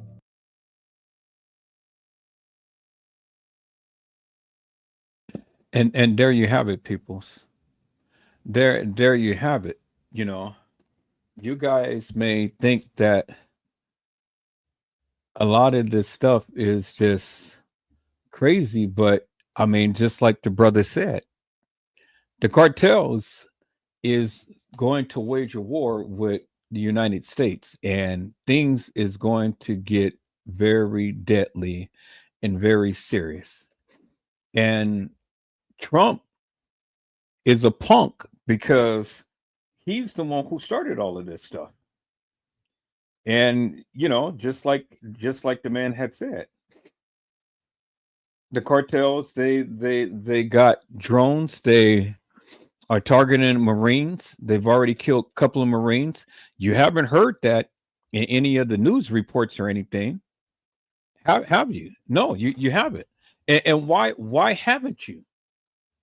I mean, they want to show all of the stuff when it comes down to these immigrants and things and stuff, but they're not talking about the cartels. Things is so serious now, peoples. And if the cartels really wanted to and stuff, they can take out a lot of people. I mean, you know, they've already hidden in our cities, in our towns and stuff. Los Angeles, San Diego, you know, Texas, It's crazy, peoples. And see, this is my plan is to bring awareness to all of this stuff that is going on. Because see, you guys may like Trump and you guys may think that all of this stuff is all wonderful and good and things, but no, peoples, this is crazy. You're going to see some bloodshed within the next couple of weeks. Because with all of this ramping up and using the military, see peoples, what Trump is doing right now is he is setting the stage. He is setting the stage to go in and invade Mexico and to wage war on the cartels. But it's going to have a reverse effect, peoples, because what's going to happen is a lot of innocent lives is going to be taken. A lot of innocent lives is going to be taken. And that's what's happening right now. Because see, what Trump is doing right now, I understand the play. It is all what he's doing right now ain't nothing but a diversion. That's all it is. It ain't nothing but a diversion. He wants everybody to be up in arms. He wants everybody to be frantic and be uneasy and stuff. And so that justifies that of him going into another country to wage a war. That's all that it is. Chaos, conflict, and confusion. That's all that it is, peoples. And so you watch what I say. Within the next week or two, we're going to be at war with Mexico cartels. And there's going to be a lot of bloodshed, peoples. Mark my words. Mark my words. I'm telling you what I'm seeing right now. Telling you what I'm seeing. Because since this brother's been in, I have been navigating the airwaves. I've been navigating these different channels and stuff. And I stopped looking at this Diddy crap and stuff because that ain't news. I'm looking at what he is doing. And all of this is a diversion, peoples. It's a diversion to something big. And that's what you guys don't understand. Shit is getting ready to hit the fan. Now, see, with all of the ICE people coming in, rounding these people up, I'm on the news right now, peoples, and you don't see much of the news reporting about the migrants. You don't see it. And why is that? Why is that, peoples? Everything is pity ditty and stuff like that. But all the while, Trump is sitting back and he is making these executive decisions and stuff without Congress. Congress haven't even had a chance to wage in, and he's making all of these changes and stuff. And that's what's happening. But you don't see nothing. You don't see nothing in the news, but you see this. And I'm getting ready to show you, peoples, what's about to happen. Hello, Brazy Certified World Media. How are you, my friend? It is a blessing to see you on tonight. You know what I'm doing, my friend. You know exactly what I'm doing. I am bringing awareness to what's happening here. You know the deal. You see it. You see it. You live it. You live it every day because it's out there, Chicago, just like it is out here in California. And it's about to get wild. It's about to get very crazy. Very crazy. And it's right under our nose, you know?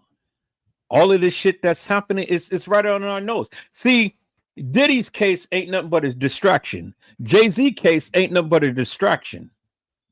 When Trump got in, Trump says, hey, enough is enough. You know, we are getting ready to do something that I didn't do in my first administration. And so now we're going to do it now. And we are getting ready to blast this thing out of the water.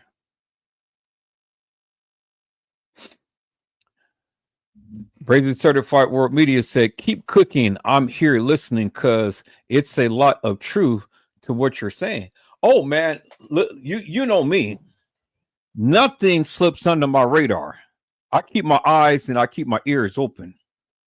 And I've been watching this play out for quite some time.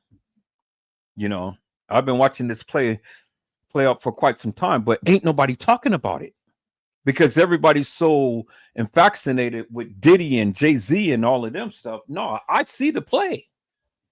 I see the play because it's literally happening here. In my state, it's literally happening here, and I'm seeing it with my own eyes, and ain't nobody talking about it.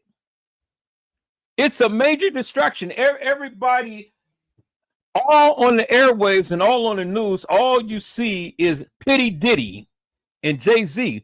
I don't care about Pitty Diddy and Jay-Z.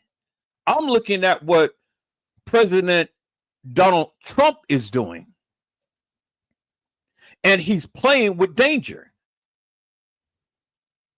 See, they've already done killed 2 to 3 military personnel. And just like the man said, they're sending a message.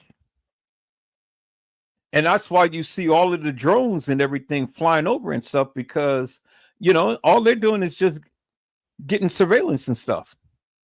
The next thing that's going to happen is they're going to start arming those drones with bombs and everything like that, you know, and then they're going to start taking action. And it's going to get ugly. But see, you know, I understand what Trump is doing, because if you listen to what the news reporter had said, he said that Trump can enact some type of certain legislation to where he deemed the cartels a national threat, and without Mexico's permission, the United States can go and invade and wage war up against the cartels. And that's what he wants to do. And rounding up the migrants and sending them over there and stuff, and having all of these people over there and things and all he does is just send some special forces over there. It's a lot of chaos and confusion because you got a massive amount of people that's converged into the state. And so the special forces come in and then they take root, and then they start taking out the cartels one by one. See, I get it. I see the play. Oh, I get it. I see it. I see it big time. Because see, Mexico don't want to shake them up. Mexico don't want to shake them up because see, they've already killed a lot of their ambassadors and, you know, government officials and things like that and stuff. So they don't want to deal with them. But the United States, this president of ours and stuff, he is emboldened, and he will stop at nothing to make sure that what he wants to get done. And so that's why all of the executive issuing of everything start mass chaos and confusion and stuff, and, you know, have everybody all up on arms and things, and looking at this, looking at that, looking at child support and looking at the immigrants, and then looking at Diddy and looking at Jay-Z and all like this and stuff, you know. And then don't you know, when the war starts, it ain't nothing but money. It ain't nothing but a money play.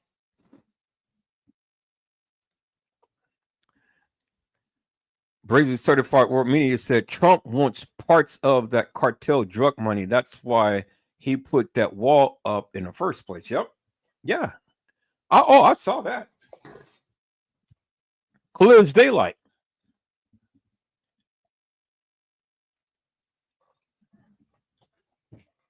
See, they can stop the influx of drugs coming into our country if they really wanted to, because they have the intelligence. They know who's bringing it in and how it's coming in and things like that. So You know, they can come with all of these diversion as much as they want to and stuff. You know, the United States, we're not stupid. We're not stupid. The FBI and the CIA and all like that, they got all of that good intelligence and stuff. But they just want to shake things up so they can make money, just like you said. He don't want no drugs coming past that border unless he's making money off of it. Yup. It ain't nothing but a money grab. That's all it is. You heard what he talked about in the Gaza Strip, how the Gaza Strip is close by the water, and you can do beautiful things with it, but it's in the hands of the wrong people. That's why they allow Israel to bomb Gaza to kill out all of those people. So then when they rebuilt, luxury homes and casinos and this and that and the other. That's all it is. Same thing that they're doing in LA. You think that these LA fires and stuff was something that just happened by nature? No, these people purposely did it. Because see, the Olympics is coming in 2028. The Olympics is coming. And so California wants to be ready. So that's why they rounded up all of these homeless people, cleaning up the streets and stuff, burning down houses and everything, causing conflict and chaos and confusion, getting these people out. So then when they rebuild, it'd be a beautiful new city. And all of that money that the Olympics bring and stuff and the prestige and that, man, it's going to be something. We're going to be just like Mexico. We're going to be a state to where all of the tourists wants to come and see. That's all. That's why they're doing it. But see, it's all going to backfire because mark my words, we're going to be in a war within the next 2 weeks. I'm saying this on January the 22nd, 2025, peoples. We are going to be in a war within the next 2 weeks. Mark my words. Mark my words. And Congress is not going to declare the war. Trump is. Congress hasn't even got their feet wet yet before Trump started to devise all of this chaos and confusion without them. Congress makes the laws, not the president. But he is coming off with all of these executive actions and things and stuff. And so it's like, man, okay, there it is. Oh, yeah. Yeah, I'm on this thing. I see it clear as daylight. Look at what it says, people. Colombia declares state of emergency over deadly attacks. Let's look at this.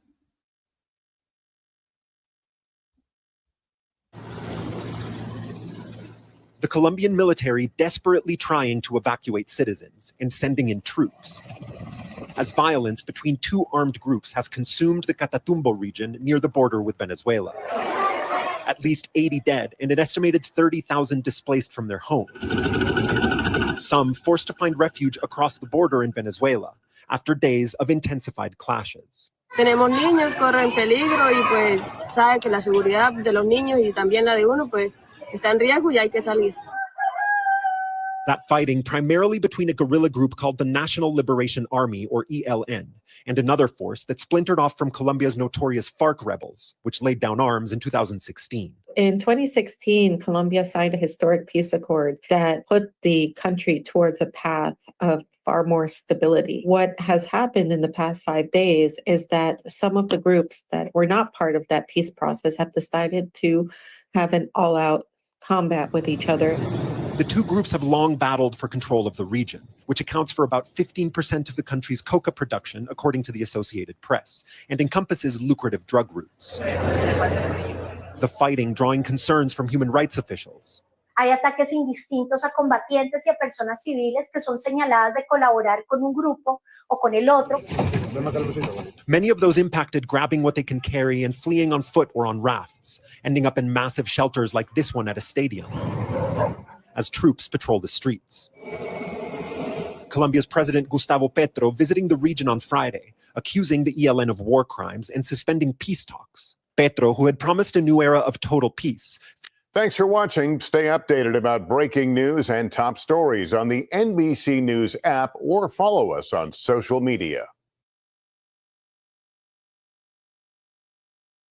Now, see, people, you gotta ask yourself the question: why isn't it the news?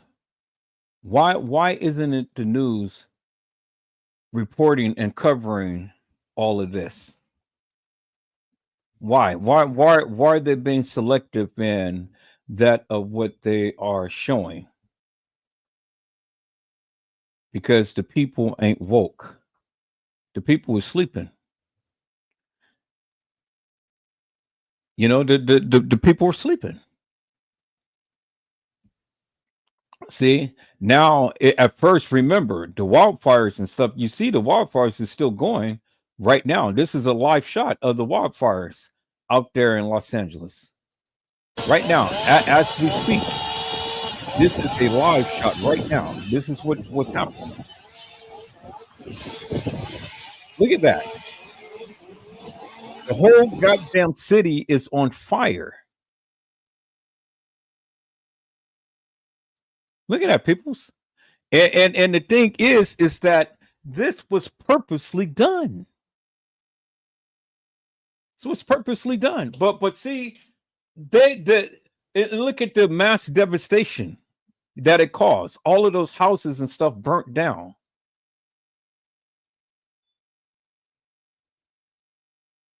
And they ain't even close to containing this.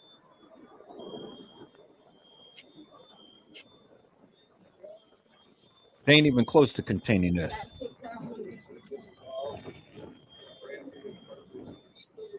And so, you know, I got a lot of family out there that's in this area, and we're praying that their houses stay up and things. You know, we're monitoring it every single day. But this is sad, people. This is sad that, you know, they have to live in this stuff.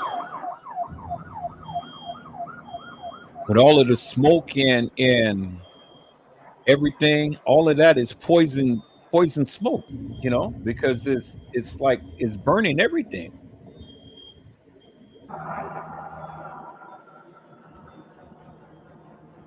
And so with the winds gusting and things like that and stuff, people, you know, it's really sad.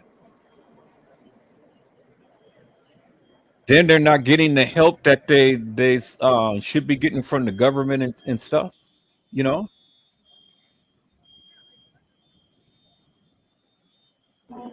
But I just wanted to touch on the LA fires and things, peoples, because it's out of control.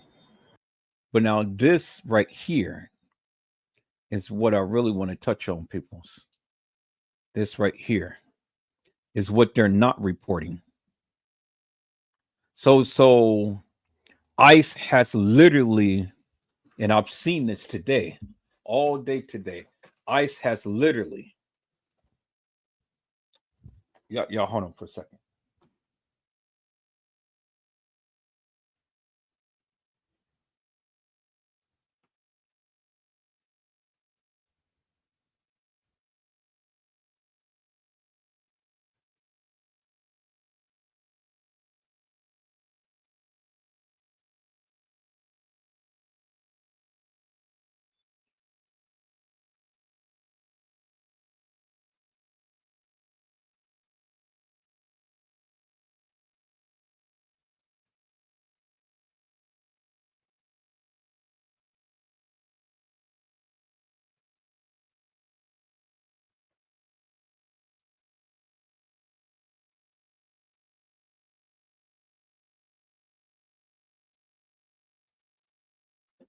ICE has literally been running around picking up a whole lot of people.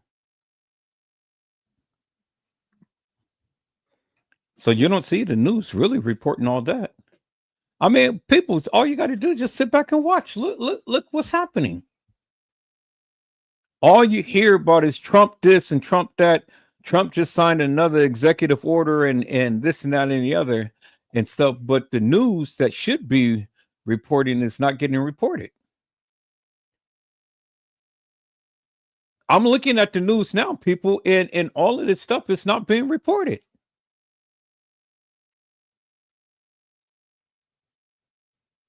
But we're getting ready to have a major war, peoples. A major war.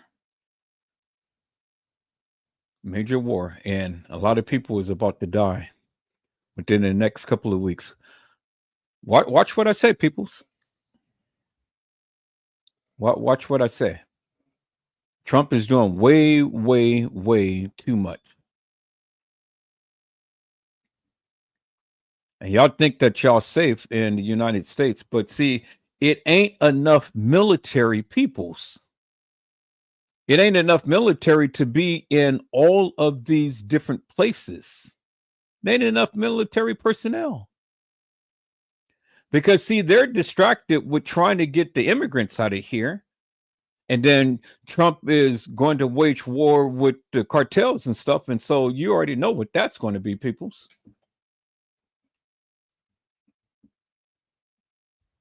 And so if they decide to come and attack America, so what they're going to do?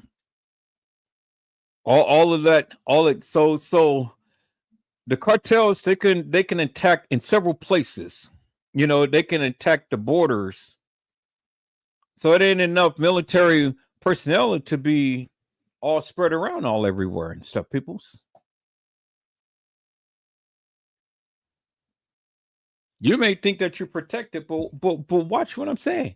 Did you see the influx of all of these immigrants storming the border?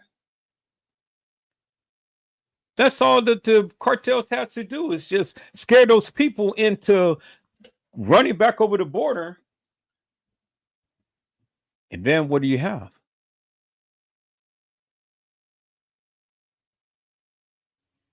Let's look at this. Sonoran authorities in Mexico confirmed 2 arrests had been made in the murder of 31-year-old Marine veteran Nicholas Quetz. He was shot and killed in Mexico while on his way to Rocky Point. We don't want murderers and drug dealers, and we don't want them to open their prisons. Think of it, they're opening their prisons and dumping them on us. For a beach weekend with his great friends, everybody loved him, he had a lot of friends. When he was viciously gunned down on the highway and murdered by members of a Mexican cartel. The cartels and the USA have waged war on each other, and no one is safe. Okay, so I think I've already shared that one. Yeah, I think I've already shared that one. So let's see here. Let's look at ICE. Let's look at ICE in Chicago. ICE has begun deportation in Chicago. Let's look at that.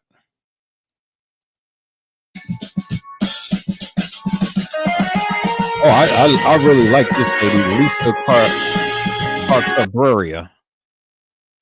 We're going to fast forward to some things. Let's see if she's showing some good stuff. No, she's talking. Okay. I'm just trying to see people's where is the video? Oh, okay. So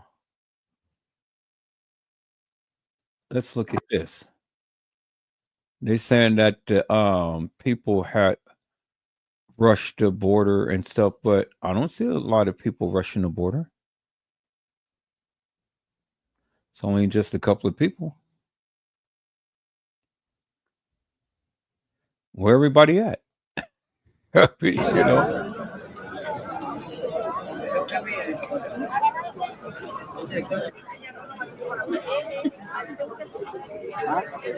They seem to be peaceful people. You know, look at that. They got a little bit of tostadas, enchiladas, and stuff, and they're doing good.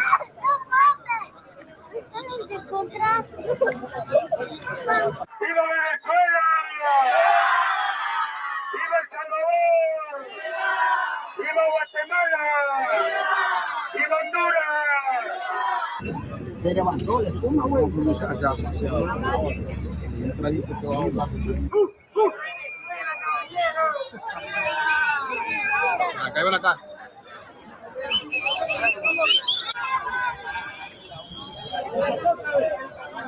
at all of those people. So they're going to storm the border, peoples.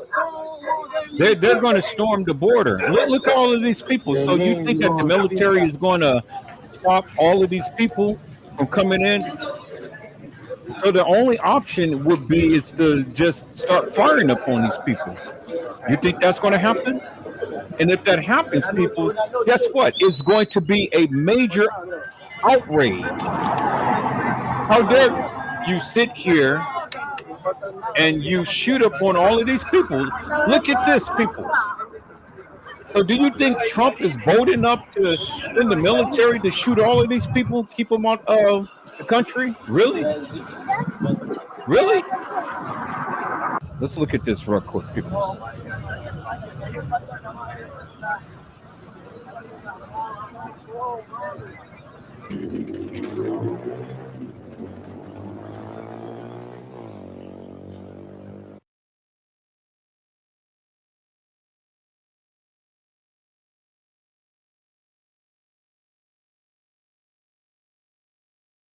Agrupémonos y empecemos a caminar.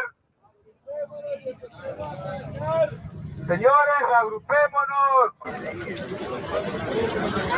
¿Qué más cree que es un paquete de gomitas, fe? Yo no hay caramelo, papá.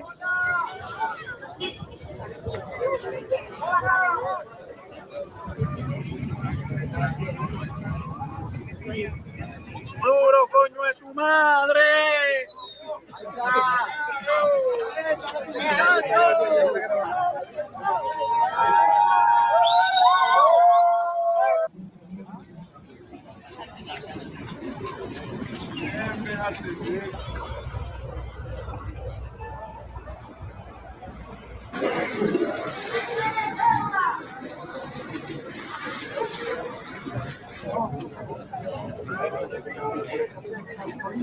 Now you see all of those thousands of people, and they're coming, and they're coming, and they're coming. So you've seen earlier that I've shown you in the video that those people tried to storm the borders, but they didn't really try to push in. So just imagine the cartels is pushing all of these people in to storm the border. What is the military going to do? They only have one choice, is just to fire upon the people.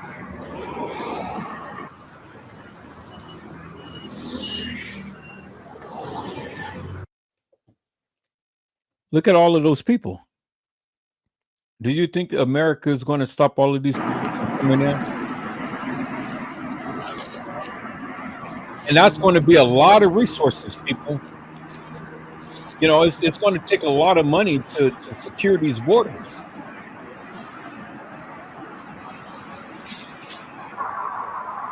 That's what the people don't understand. It's going to take a lot of resources to secure these borders. This is just only a handful of people. Where's all of these people coming in from?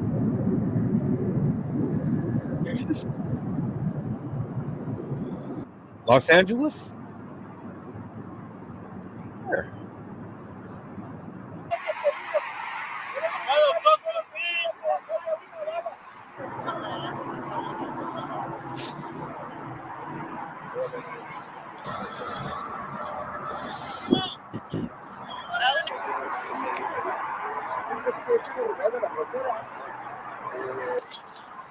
I mean, you know, people, to be honest with you, this is really a major joke. It's a major joke. These people, when you are faced with people who have nothing, I mean, literally nothing, absolutely nothing, and they're in a very desolate, precarious situation, and desperate situation.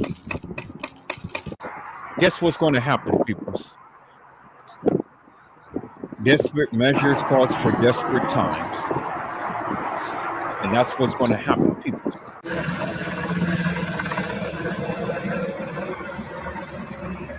Now they're deporting all of these people. Even Elon Musk has to use foreigners, immigrants, in order to run his business. So who's going to process the fields, people?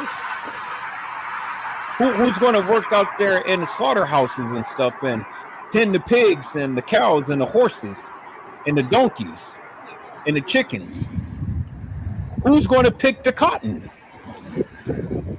Who's going to work in the cornfields? Who's going to work in the peanut fields? Who's going to do it, peoples? You're not going to do it.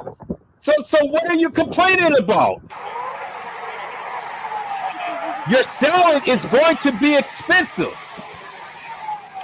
Your bacon and eggs is already expensive, peoples.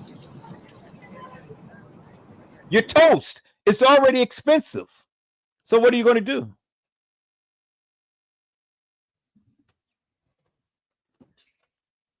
Who is going to clean up the who's going to clean up the hotels? Who? Because the immigrants are the ones who's doing it, peoples. You ain't going to do it. You're not going to do it, peoples.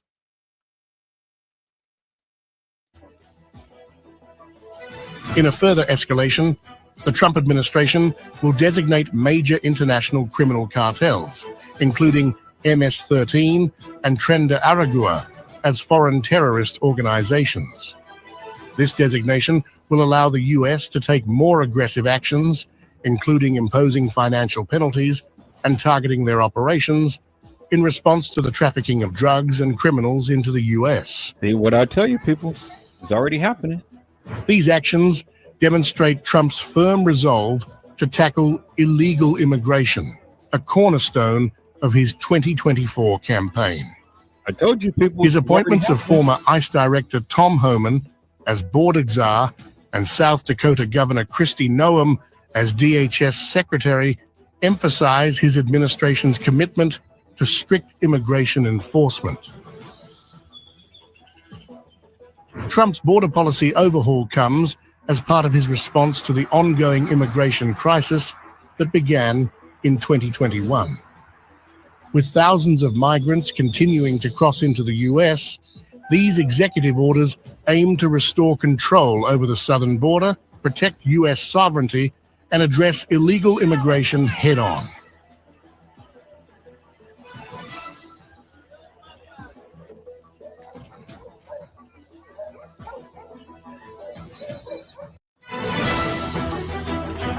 Are getting bolder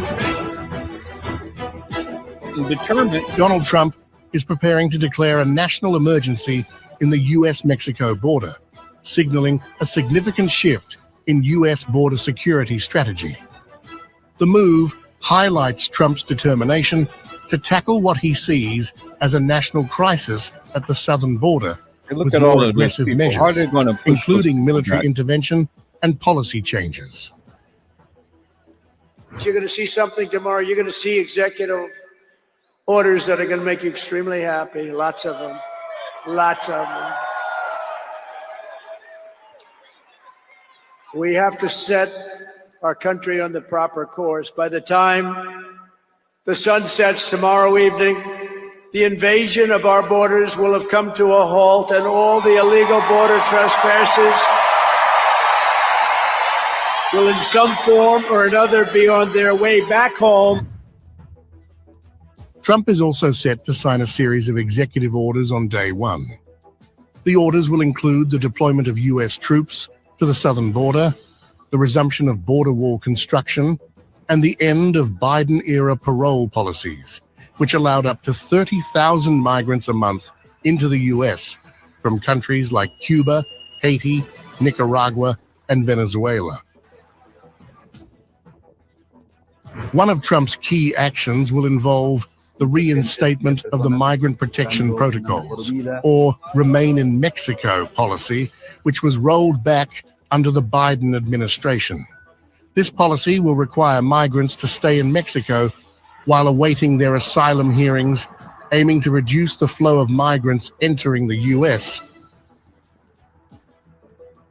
Trump will also direct the deployment of US troops under the Northern Command, with a focus on strengthening border security and territorial integrity. The military will work in coordination with federal law enforcement to secure the border and enforce US immigration laws.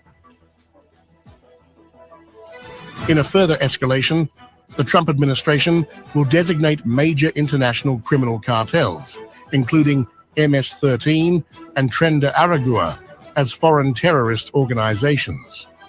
This designation will allow the US to take more aggressive actions, including imposing financial penalties and targeting their operations in response to the trafficking of drugs and criminals into the US. And thus, peoples, you know what's going to happen? You know what's going to happen, peoples? What's going to happen is simply this. A lot of houses, a lot of lives, a lot of chaos, a lot of confusion, a lot of money is going to be diverted to the military, and military is going to start killing people who's desperate. Simply put, peoples, I said the military is going to start killing people who are desperate. Now, is that the way to use the military? Because people are desperate? Well, that's basically what's going to happen, peoples. And then what's going to happen is all of you people is going to sit here and weep and cry and moan about this and that and the other and stuff. And I said, I don't even want to hear it. I don't even want to hear it because, see, you suckers voted him in. So now you're just going to have to face the consequences behind his actions. It's just basically it, peoples. It's basically it. Armageddon is about to happen, peoples. The world is about to come to a major end. All what we thought that we knew.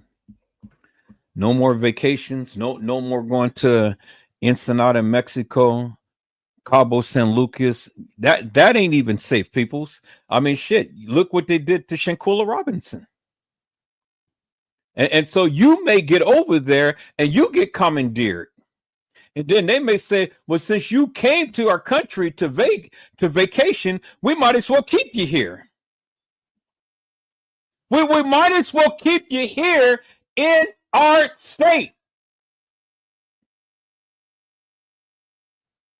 That's basically what they're saying, peoples.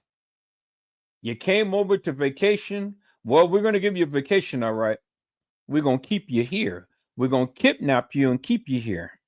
And your government ain't going to do shit about it. Because they ain't going to come for you. Did they come from Shaquilla? No, they didn't. Did they persecute those people who did the things to Shanquilla? No, they didn't. Not even today, peoples. Do you think that the United States gave a damn about Shanquilla Robinson, peoples? Hell to the no. So if you ever want to unalive someone, take them to Mexico and leave them there. And then come back home, peoples. Come back home. And ain't nothing going to happen to you. Absolutely nothing.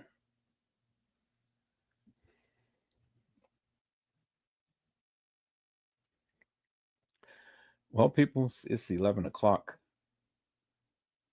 It's 11 o'clock. I got to get up. And this was a good live. This was a good live. This was a live that really brought an eye opener to the situation that is happening at hand. People wake up and don't sleep. Look what's in the news and look what's not in the news, peoples.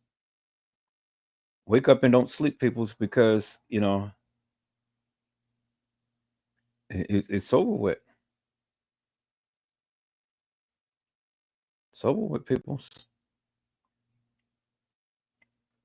Watch in the coming days. Watch what I say, peoples. He's already he's already pardoned January 6th. So he has to have his people out. So whatever he does and things, you already know that they're going to protect him. I said you already know that they're going to protect them, peoples. And that's why he did it. So y'all stay woke, because this is no joke. But watch what's coming, peoples. Watch what's coming.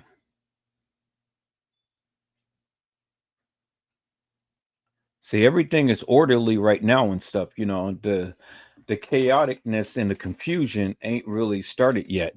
The panic and hasn't even set in yet. Not yet. But it's coming, people. Mark my words. Hear me carefully. Mark my words. I am saying this on January the 22nd, 2025, peoples. I'm saying this.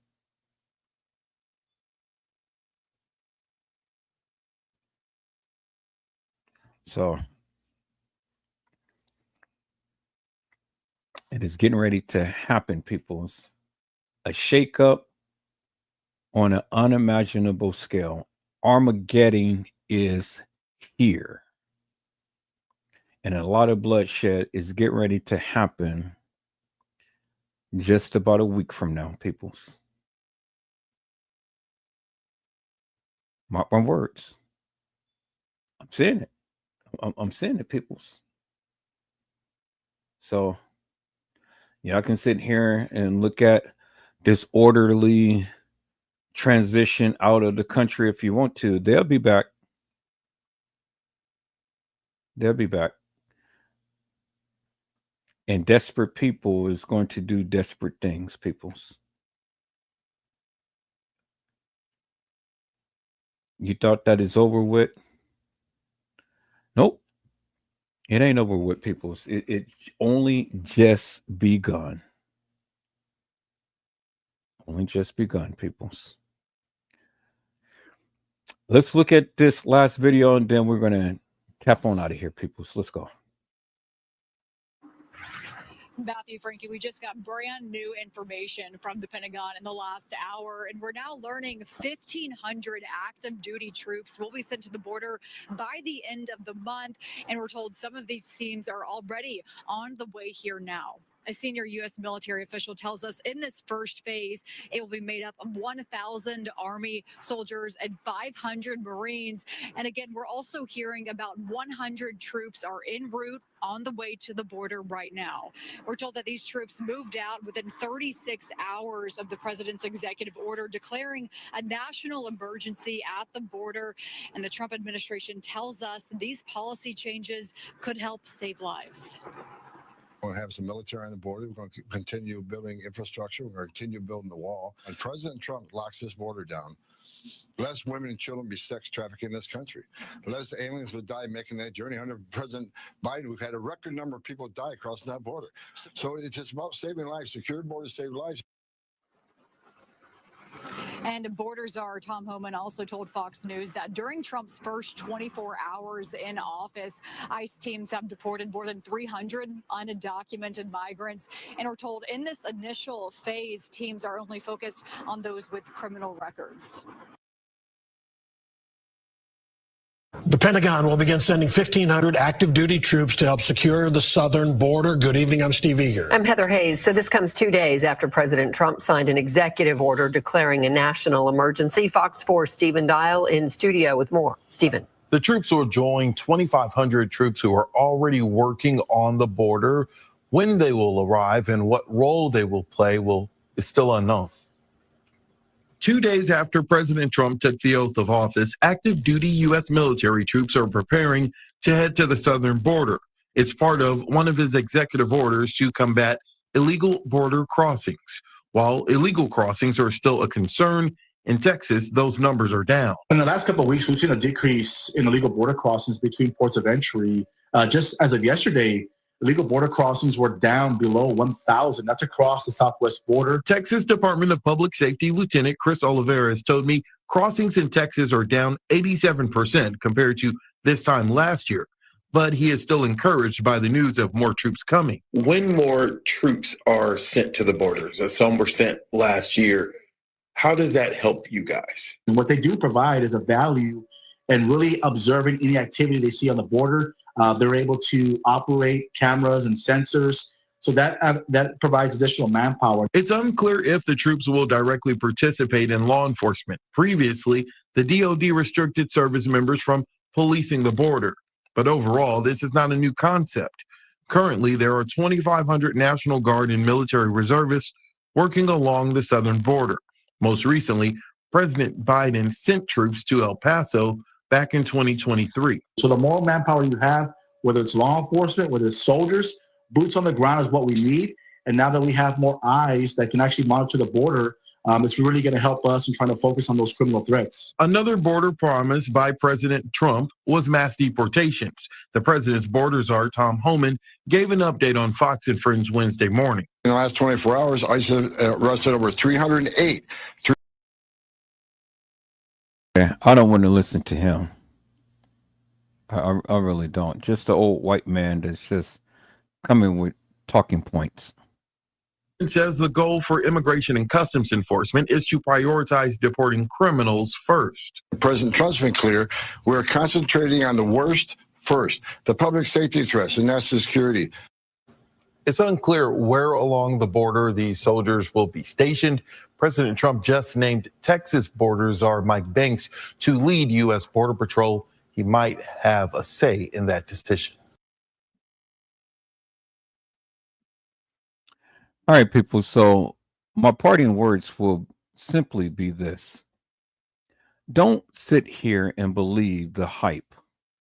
Don't sit here and believe all of this bullshit and nonsense and all of these talking points. These are white men in power that is going to make your life a living hell. So the people leave. Everybody is not going to leave, peoples. Everybody is not going to stay in Mexico and Venezuela and Puerto Rico or wherever they're coming from. The people is not going to stay there. So it'll die down for a second, but then they're going to come back. We're going to get a new president, and then the new president is going to undo everything that Trump has done. And then it's going to just start all over again, peoples. But before we even get to that point, there's going to be thousands and thousands of people who's going to die within the next couple of weeks. Mark my words. Watch what I say. Watch what I say. Desperate people cause for desperate measures. And when these people don't have anything to lose, well, then the only thing that they can lose is their life, right? And that's basically what's going to happen. Because what's going to happen is that these people are going to be desperate, and then they're going to bolt across this border. And so what are the military people going to do? They're going to be forced to shoot, right? And that's going to cause mass chaos and confusion. And so the carnage and the death toll is going to be greater than Jonestown. Remember when Jim Jones had all of those people drink a cup of Kool-Aid and tried to lay down and die? Well, the military is going to lay all of these people down. Watch what's going to happen, peoples. So Trump can sit in office and rant and rave all he wants and sign executive orders, and you can have all of these white men do all of these talking points and stuff. But people, you got to be smarter than that. You got to see the play. See, you can blame Biden and all like this and stuff, but no, every last president has their flaws. There have some good things about them, and then a lot of bad things about them and stuff. And has your quality of life ever improved when any of them was in office, peoples? Even Obama, Clinton, both of the Bushes, and Trump? You know, everybody wants to blame the next president and what they did and things like that and stuff. I mean, you know, so you just have to ask yourself, what was your life impacted? Did you have a good quality of life while Biden was in office? You know, and if you did, what happened? What made it that way? You know, see, you to a certain degree dictates your future, peoples. You make it for what it is. So now, if you don't vote, you don't participate in the politics and stuff, what is it that you're going to say? You just sit back and just, raise hell, talk about this and that and the other, and talk about everybody and things. But all of the yada yada and the talking ain't going to change nothing. Doesn't change anything, peoples. It doesn't change nothing at all. So you can be one of those people who sit back and complain forever and a day. But what are you going to do? You better be damn happy that you got a job. You better be damn happy you got a roof over your head. You better be damn happy that you got some money in your pocket that you can buy a meal and things. Look at these people and look at their plight. They have nothing. They have absolutely nothing. So while you sit back and watch all of this stuff play out and things, it's real life for them. They're the ones who have to tread the waters and things. They're the ones that are out there in the cold, in the storm and rain. They have nothing. So it's easy to sit here and say, oh, we'll just go back. What are they going back to? That's why they're coming in the first place. What are they going back to? So if the people can go ahead and make their own country to where it's worth living, because it's a lot of land out there, they can build up all of that land.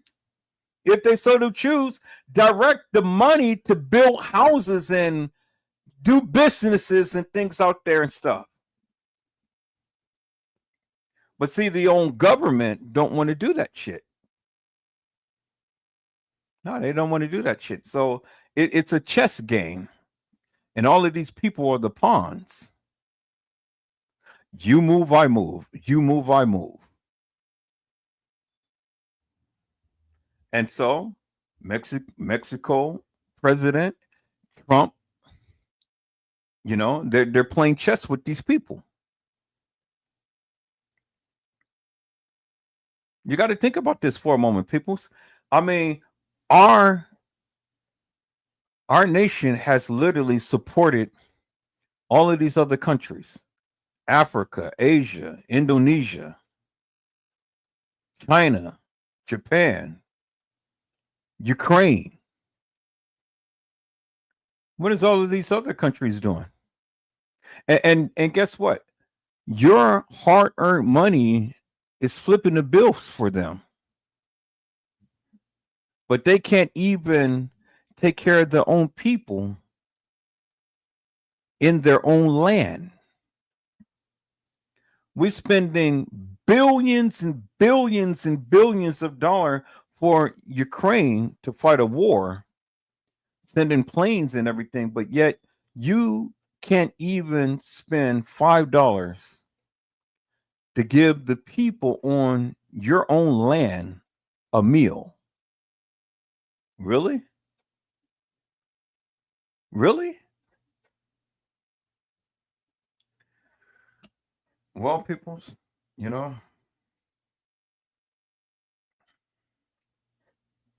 if all of these countries, if they would take all of that money that they're sending Ukraine to fight a war, they can take all of that money to help all of these countries build up and make it a little prosperous so their own people will stay there and work in their own country, work in their land. But they don't want to do that. And so you got to understand, peoples, all of this shit that's playing out right now, all of these people and stuff, this just didn't happen overnight. Didn't happen overnight. Obama had to deal with it. Bush had to deal with it, both of them. Clinton had to deal with it. And all the presidents beforehand, Carter had to deal with it. Reagan had to deal with it. You know, all of these presidents had to deal with it. Now it's just now really coming to a head. So don't you dare sit here and complain when all of this stuff has been happening many, many years, for over 50 years. I'm 50 some years old, people. It's over 50 years of my life. All of this stuff has been happening. And the same old bullshit and nonsense that has been spoken, all of these goddamn talking points and stuff that these people have been making forever and a day. And many of you act like that this shit just happened overnight.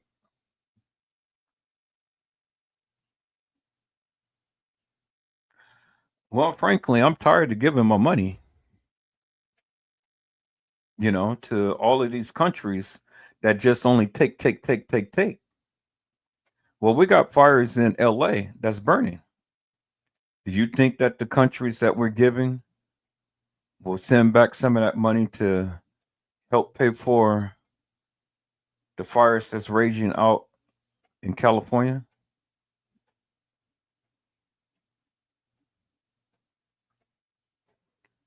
I haven't yet heard one country to say, okay, well, let's do a fundraiser to help the people out in California. And even California, its own state, don't give two rats' asses that these people houses is burning down and being displaced. That's just how this country is, peoples. It's all take for themselves. And these rich white boys, it's the good old boys. They talk all of this madness and stuff, but then we're left having to pick up the pieces throughout the taxes that we have to pay, breaking our backs and stuff. Our food, everything is going up. Gas is going up. Food is going up. Eggs is $24. Aren't you tired, peoples? Aren't you tired? You're slaving so hard and your paycheck is so little. Why is our government giving so much money away to all of these other countries and they can't even do what they be needing to do for their own people? So what are you going to do about it? Sit back and complain all day long?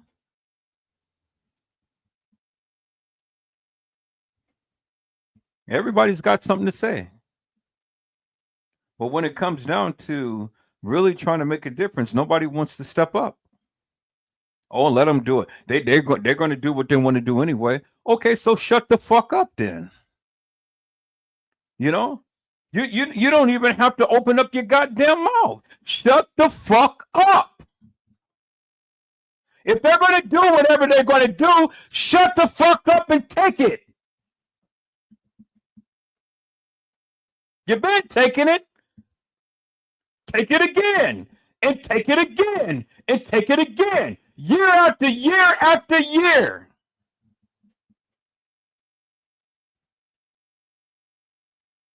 Did you ever make it to the next level, peoples? Did you? So who's to blame? You're the sucker that voted him in. So shut the fuck up and let him continue to screw you in your goddamn ass.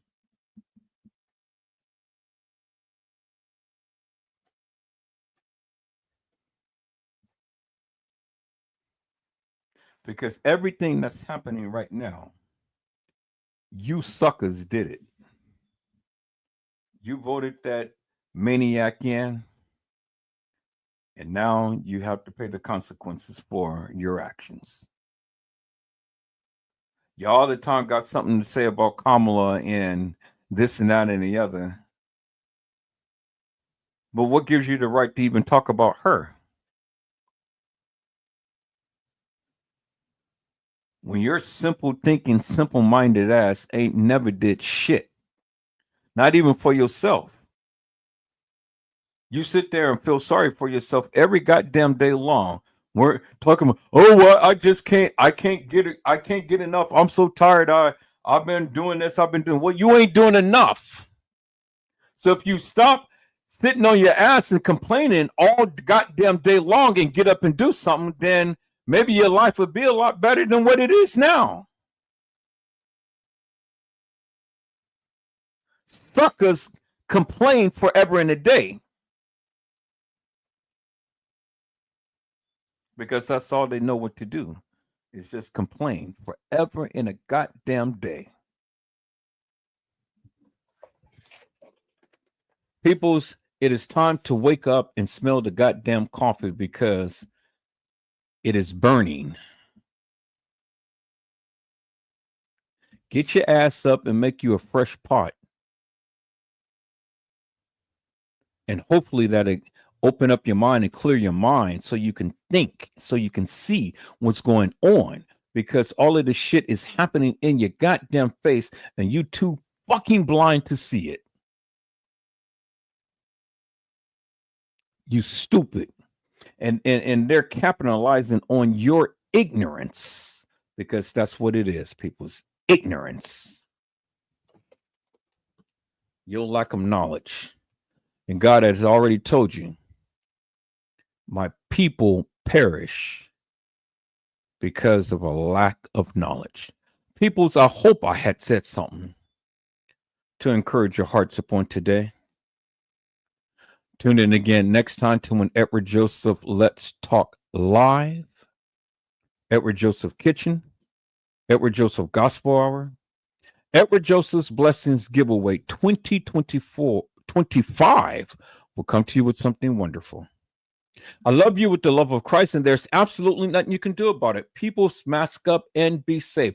And again, peoples, thank you for watching. Thank you for coming in. Thank you for subscribing. Now, what I need you guys to do is share this live, get it out there in the airways so the people can get off of Diddy, who played with the woman's titty, and get on to some real news that is impacting your life, because shit is about to hit the fan.